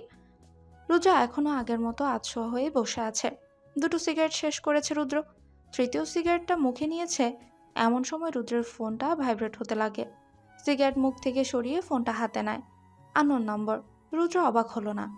তার ফোনে প্রায়ই কাজের জন্য আননোন নাম্বার থেকে ফোন আসে। রুদ্র কিছুক্ষণ ফোনের স্ক্রিনের দিকে তাকিয়ে থেকে কল রিসিভ করলো। হ্যালো। হ্যালো রুদ্র। অপর প্রান্ত থেকে একটা মেয়ের কণ্ঠ ভেসে এলো রুদ্রের। কথাগুলো রুদ্রের কর্ণপাত হওয়া মাত্রই রুদ্র থমকে গেল। সেই চেনা কণ্ঠ, যে কণ্ঠ সে শেষ 4 বছর পূর্বে শুনেছে। আজ সেই চেনা কণ্ঠ বড্ড অচেনা লাগলেও রুদ্র ভুলেনি, ভুলতে পারেনি সে। রুদ্র নিজেকে স্বাভাবিক রেখে রাশভারী কণ্ঠে বলল, হ্যাঁ বলছি। আমাকে চিনতে পারোনি? অপর প্রান্তের মেয়েটা হেসে জিজ্ঞাসা করলো। সেই চেনা হাসি। একসময় তৃপ্তি ছিল রুদ্র। রুদ্র আগের মতোই বলল, না চেনার মতো তো কিছু নেই তুলিকা। তুলি থেকে সোজা তুলিকা? আমার নিজের মানুষ ছাড়া কাউকে তার নাম ধরে ডাকি না। আশা করি এটা তুমি ভুলোনি। কলের অপর প্রান্তে মৃদু হাসির শব্দ ভেসে আসলো। তারপর তুলিকা বলল, ভুলিনি মিস্টার আব্রাহাম চৌধুরী, খুব ভালো করে মনে আছে। তোমার কোনো অভ্যাসের কথা আমি ভুলিনি। এত দরদ না দেখিয়ে যা বলার তা বলো। নিজের কাঠ গলায় কথাগুলো বলল রুদ্র। তুলিকা কিছুক্ষণ চুপ থাকলো। তার দীর্ঘশ্বাস ছাড়া শব্দ রুদ্রের কান এড়িয়ে গেল না। তুমি এত কাঠখোট্টা স্বভাবের কবে থেকে হলে? তা জেনে তোমার কোনো কাজ নেই। তোমার কি কিছু বলার আছে, নাকি আজাইরা কথা বলার জন্যই 4 বছর পর আমাকে বিরক্ত করছো? জানি বিরক্ত হচ্ছ, কিন্তু আজাইরা কথা বলার জন্য ফোন দিইনি। তুলিকার গলা কাঁপছে। কান্না চেপে রাখার আপ্রাণ চেষ্টা করছে তুলিকা। রুদ্র তা ভালো করেই জানে, কিন্তু তাতে তার কিচ্ছু যায় আসে না। সে আবারও কাঠ গলায় বলল, তাহলে কারণটা বলো যাতে ফোনটা রাখতে পারি। শুনেছি তোমার বিয়ে ঠিক হয়েছে, তাই ভাবলাম বিয়ের জন্য এবং পরবর্তী লাইফের জন্য শুভেচ্ছা জানানোর জন্য কল দেওয়া। যে আমার জীবন ছারখার করে দেওয়ার সময় একটা বারের জন্য ভাবেনি তার কাছ থেকে পরবর্তী জীবনের জন্য শুভেচ্ছা পেলে আমার পরবর্তী জীবন কেমন কাটবে সেটা ভাবার বিষয়। ব্যঙ্গ স্বরে বলল কথাগুলো রুদ্র। তুলিকা নিজের মধ্যে চেপে রাখা কান্না আর চেপে রাখতে পারল না। সে কান্না জড়িত কণ্ঠেই বলল, সত্যি বলছো? আমার তোমাকে ফোন দেওয়া উচিত ছিল না, কিন্তু কিছু কথা অনেক দিন ধরে জমিয়ে রেখেছিলাম। ভেবেছিলাম আজ বলবো, কিন্তু হলো না। আই অ্যাম ভেরি সরি বিয়ের মতো এমন শুভ দিনে ফোন করে বিরক্ত করার জন্য। বলে অপর প্রান্ত থেকে কল কেটে গেল। রুদ্র দীর্ঘশ্বাস ছাড়ল। ও হয়তো এটাই চাচ্ছিল। রুদ্র চোখ বন্ধ করে নেয়। মাথাটা ভীষণ ধরেছে। হাতের সিগারেটটা জ্বালাতে তাতে টান দিল। তার মাথা ব্যথার ওষুধ। এই ধোয়ার সাথে ব্যথা থেকে শুরু করে সব অনুভূতি, আবেগ, চিন্তা, কষ্ট উড়ে যায়। আনিকা আর অরু ঘরে বসে গল্প করছে। কত গল্প জমা ছিল অরুর। ভেবেছিল ছুটিতে বাড়ি আসলে শান্তিতে করবে, কিন্তু বিধাতার বিধান দেখো। আনিকার কাছে দিনটা সময় আছে, রাতে তো তার বিয়ে। অরু বিয়ের বিষয়ে তেমন কিছুই জিজ্ঞেস করছে না। প্রথম 2-3 বার কথা বলছিল, কিন্তু অনিকা প্রসঙ্গ সম্পূর্ণ পাল্টিয়ে দিচ্ছে অন্যান্য কথা বলে, যার জন্য অরু বুঝতে পেরেছে তার আব্বু তার বিয়ের বিষয়ে কথা বলতে বিন্দুমাত্র আগ্রহী না। তাই সে আর চেষ্টাও করেনি। সকালে নাস্তা পানি আনিকার ঘরে দিয়ে গেছে খাদিজা বেগম। তানিয়াকে অরু উঠানোর চেষ্টা করেছিল, ব্যর্থ হয়েছে। 10 মিনিট বলে 1 ঘন্টা হয়ে গেছে, ওঠেনি। অরু হাল ছেড়ে দিয়েছে। ওর মাথা ব্যথা আগের থেকে কমেছে, কিন্তু সম্পূর্ণ সেরে যায়নি। অবশ্য আনিকার সাথে আড্ডা দিলে অরু নিজের ব্যথার কথা ভুলেই যায়। তাদের আড্ডায় বিভিন্ন বিষয় আছে, যেমন আনিকার নতুন জামা, অরুর ভার্সিটিতে প্রথম দিন ইত্যাদি। আপাতত আনিকা নিজের চুল ঝরা নিয়ে কথা বলছে। নিজেই নিজের কথায় হাসছে আবার কাঁদছে। অরু সবই শুনেছিল, কিন্তু একটা সময়ের জন্য কেমন আনমনা হয়ে গিয়েছিল। আনিকার দিকে এক দৃষ্টিতে তাকিয়ে থাকলো অরু। আজ সন্ধ্যায় তার বড় বোনের বিয়ে, তার প্রিয় মানুষের সাথে। মানুষটা হয়ে যাবে তার দুলাভাই, ভাইয়া তুল্য। নিজের মনেই হাসলো অরু। বাড়িতে বিয়ে, কিন্তু তেমন কোনো লোক নেই। যা হচ্ছে সব নিজেদের মধ্যে, কিন্তু তাও কোলাহলের অভাব নেই। অরুর এত কোলাহল পছন্দ হচ্ছে না। ছাদে এসে দাঁড়িয়েছে। তানিয়া আসেনি, সে গোসল লেগেছে। অরুর মাথাটা আবারও ধরেছে। চা খেয়েছে 3 কাপ, কিন্তু কাজ হচ্ছে না। চায়ের নেশা নেই, তাই বেশি একটা খেতে পাচ্ছে না। চায়ের নেশা নেই বললে আসলে ভুল হবে। আছে চায়ের নেশা। টং দোকানের ওই বাঁশের তৈরি উঁচু উঁচু বেঞ্চে বসে গরম দুধ চা খাওয়ার নেশা আছে অরুর। ছোটবেলায় দাদার সাথে অনেক গেছে পাড়ার টং দোকানে। সেখানে তার দাদা রবিউল সাহেব গরম ধোয়া ওঠা দুধ চায় ফু দিয়ে ঠান্ডা করে দিতেন অরুকে। এখনও সেই দিনের কথা ভাবলে ভীষণ একা মনে হয় অরুর। রবিউল সাহেব মারা গেছেন 5 বছর হয়েছে। রবিউল সাহেবের কাছে 3 জন নাতি নাতনি সমান হলেও অরু সবসময় একটু বেশি প্রিয় ছিল। কিন্তু শেষবারের জন্য দেখতে পায়নি অরু তার দাদাকে। সে আক্ষেপ সবসময় অরুকে ভেতর খেয়ে ফেলে, কিন্তু বাইরে কাউকে কিছুই বুঝতে দেয়নি। ভুল কথা একজন বোঝে, তার ভাইয়া অরিন। অরিনের কাছে অরু তার জীবনের থেকেও আগে। অরুর থেকে 10 বছরের বড় হলেও কি সবসময় সমবয়সীদের মতোই মিশেছে অরুর সাথে। এমন কিছু নেই যা দিয়ে অরুকে খেপায়নি। অরিন আবার এমন কিছু নেই যা নিজের জন্য কিনলেও অরুর জন্য কেনেনি। অরিন নিজের প্রিয় বোনের অপ্রকাশিত অনুভূতি বুঝে নিতে পারে। শীতের দুপুর বলে সূর্যের তাপ গায়ে তেমন লাগছে না। যশোরের মতো এহেন শীত ঢাকায় কোথায় পাবে? ঢাকায় তো একটা পাতলা চাদরে শীত মানিয়ে যায়। বেশি কিছু পরলে আবার গরম লাগে, যা যশোরের শীতে মোটেও হয় না। অরুণ নাক লাল হয়ে এসেছে। গতকাল অবেলায় জার্নি করার ফল এটা। বাসের জানলা খোলা রাখায় ঠান্ডা বাতাস এসে জাপটে ধরেছিল আরও বেশি। নিঃশ্বাস নিতে কষ্ট হচ্ছে, এই এক সমস্যা। ভালো লাগে না বিয়ে বাড়ি, তাই কাউকে কিছু বলতেও পারছে না। অরুর ঠান্ডা লাগার বিষয়ে বাড়ির লোক জানতে পারলে সবাই বিয়ের কাজকর্ম ফেলে তাকে নিয়ে পড়বে। হঠাৎ পেছন থেকে কথাগুলো ভেসে আসতে চমকে পিছন ফিরে তাকায় অরু। অরিন নিঃশব্দে কখন যে পেছনে এসে দাঁড়িয়েছে তাকে খেয়ালই করেনি অরু। ভাইকে দেখে ভয়মুক্ত হলো অরু। অরু জোরে নিঃশ্বাস নিয়ে বলল, এমন ভাবে কেউ ভয় দেখায়?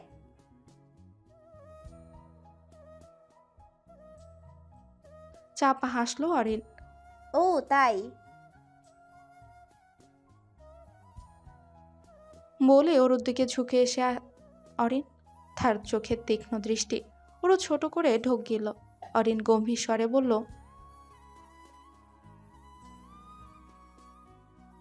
ধরে ফেলেছে।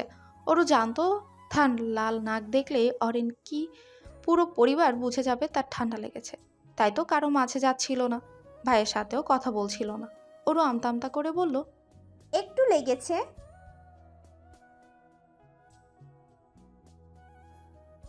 বলল অরিন। ওইটা লাগতেই পারে, অবেলায় জার্নি করলেই অমন হয়। ভাইয়ের হাত শক্ত করে জড়িয়ে ধরে বলল অরু। অরিন যে অরুর দিকে আগের মতোই তীক্ষ্ণ দৃষ্টিতে স্থির করে নিজের হাত ছাড়িয়ে অরুর দু কাঁধে হাত রেখে গম্ভীর কণ্ঠে বলল,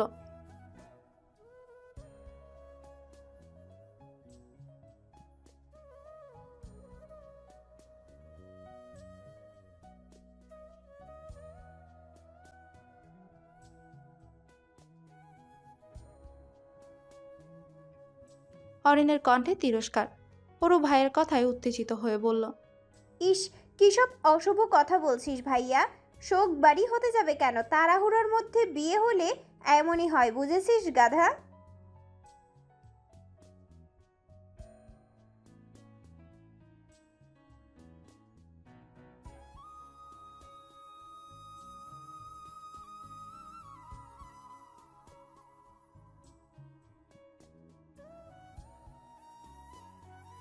কথাগুলো বলতে বলতে অরিনের গম্ভীর চাহনিতে এক অন্যরকম হাসি ফুটে ওঠে। অরু শুনে পিটপিট করে তাকায় অরিনের দিকে। তারপর গলা একদম খাদে নামিয়ে বলল, কিন্তু তার আগে আপনার বিয়ে করতে হবে mister Arin Khan, the son of Khan house. আমি কিন্তু আমার ভাবি ছাড়া বিয়ে করব না, বলে দিলাম। বলেই বোনের দুগাল ধরে টান দেয় অরিন। অরু ভ্রু কুচকে তাকায় অরিনের দিকে। বরযাত্রী এখনো আসেনি। মোহিত সাহেব ফোন করেছিলেন, আসতে এখনো দেরি আছে। হাতে এখনো বেশ সময়। আনিকা নিজের ঘরেই সাজছে। পার্লার থেকে দুজন মেয়ে এসেছে আনিকাকে সাজাতে। লাল রঙের টুকটুকে বেনারসি পরেছে সে। ভারী মিষ্টি লাগছে তার মুখের চাহনি, কিন্তু আনিকাকে কেমন যেন মনমরা লাগছে। বাড়ির লোকেরা এসে বিভিন্ন কথা বলছে, কিন্তু আনিকা কোনো কিছুতেই সায় দিচ্ছে না। কেউ তেমন মাথাও ঘামায়নি। হঠাৎ এত তাড়াতাড়ি বিয়ে হচ্ছে কোনো প্রস্তুতি ছাড়া। ভয় লাগা, খারাপ লাগা স্বাভাবিক।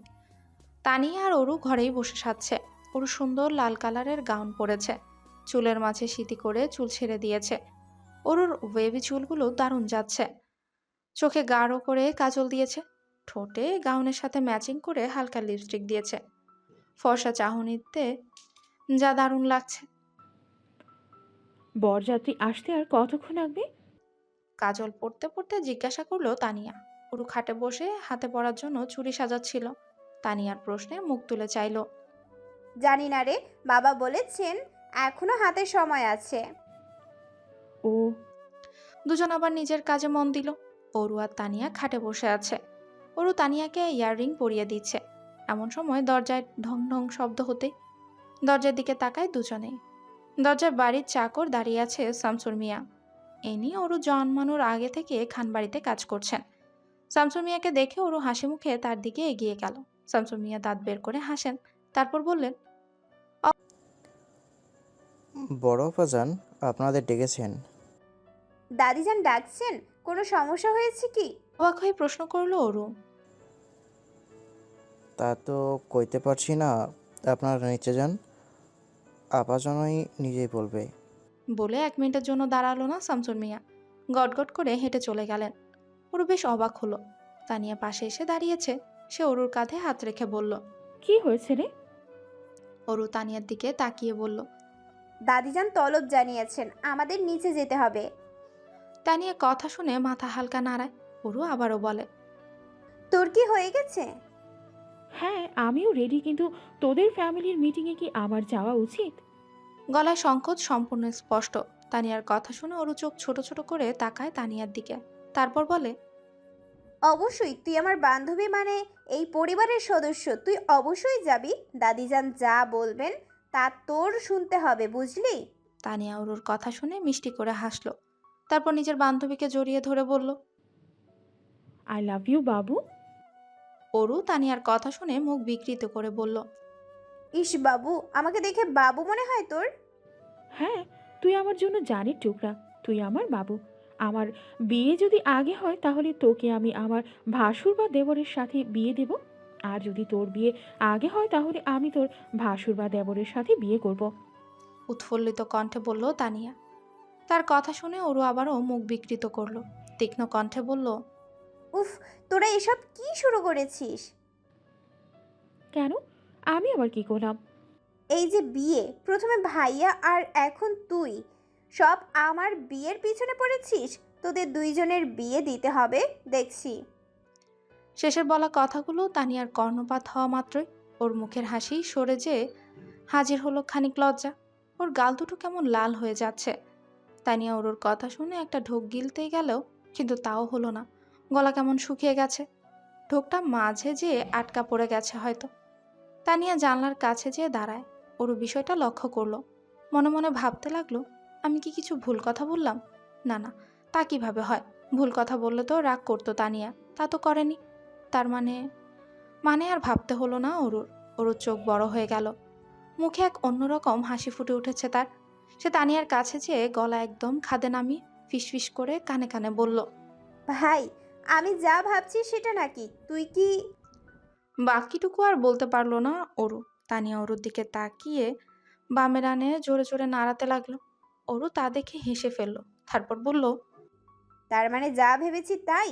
ভাইয়াকে জানাতে হবে ব্যাপারটা।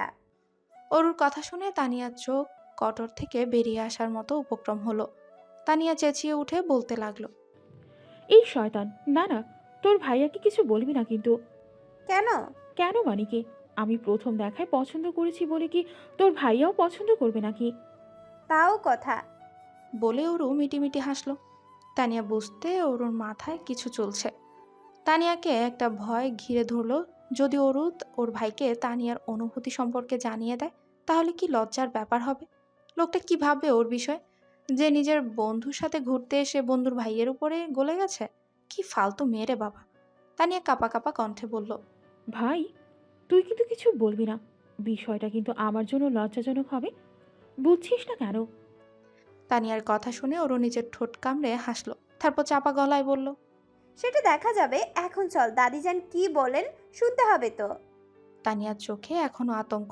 সে ছোট্ট করে ঢোক গিলল, তারপর মাথা নাড়িয়ে বলল, তোর ফোন নিয়েছিস? ছবি তুলবো তো। তানিয়ার কথায় ওরু মনে পড়ল ওর ফোন সকাল থেকে চার্জে। ওরু মাথা নাড়িয়ে টেবিলের কাছে যায়, যে চার্জার থেকে ফোনটা খুলেই হাতে নেয়। ফোন হাতে নিয়ে স্ক্রিনে তাকাতেই চোখ বড় হয়ে গেল। তারপর ওরু তানিয়ার দিকে তাকালো। তানিয়া ব্যাপারটা কি ঘটছে বুঝতে না পেরে জিজ্ঞাসু দৃষ্টিতে বলল, কি হয়েছে? কোনো সমস্যা? সিয়ামের 40টা মিসড কল, তানিয়া 24টা। ওদের তো বলতেই ভুলেই গিয়েছিলাম যে আমি আর তুই যশোরে এসেছি। এখন কি ফোন করব? চিন্তিত কণ্ঠে প্রশ্ন করলো অরু। তানিয়া তাড়াহুড়ো করে বলল, না, এখন আর ফোন করতে হবে না, শুধু একটা মেসেজ করে দে। ফোন করলে অনেক কিছু বোঝাতে বসতে হবে। তানিয়ার কথায় যুক্তি আছে। অরু সময় নষ্ট না করে ছোট্ট করে একটা মেসেজ লিখলো, আমি আর তানিয়া পার্টিতে আসতে পারবো না। আমি আর তানিয়া যশোর এসেছি কিছু কাজে। পরশুদিন ভার্সিটিতে যেয়ে সব খুলে বলবো। মেসেজটা সেন্ড করে একটা শান্তির নিঃশ্বাস ছাড়লো অরু। তানিয়ার দিকে তাকিয়ে হাসি মুখ করেই বলল, চল তাহলে।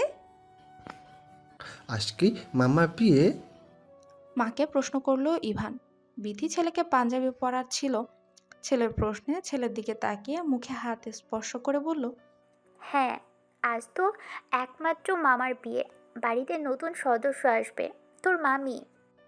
বলেই মিষ্টি করে হাসলো বিধি। মায়ের কথা ইভানের চোখ মুখ কুঁচকে গেল। মনে হচ্ছে তার মায়ের কথা বিন্দুমাত্র পছন্দ হয়নি। বিধি জিজ্ঞাসু দৃষ্টিতে প্রশ্ন করলো, কি হয়েছে রে? অমনভাবে তাকাচ্ছিস কেন? ইস, তুমি বললে না আমার মামি আসছে?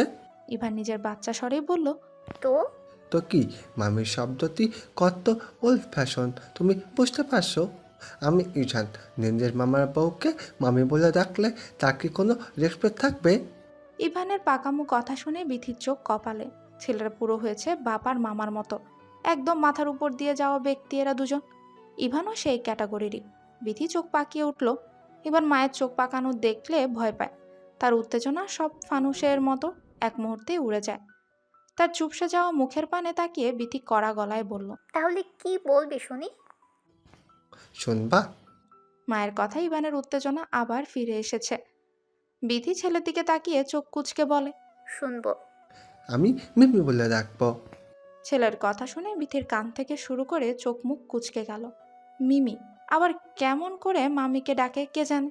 ছেলের মাথায় এসব আসে থেকে সেটাই প্রশ্ন। বিথি আবারও প্রশ্ন করলো, মিমি কেন?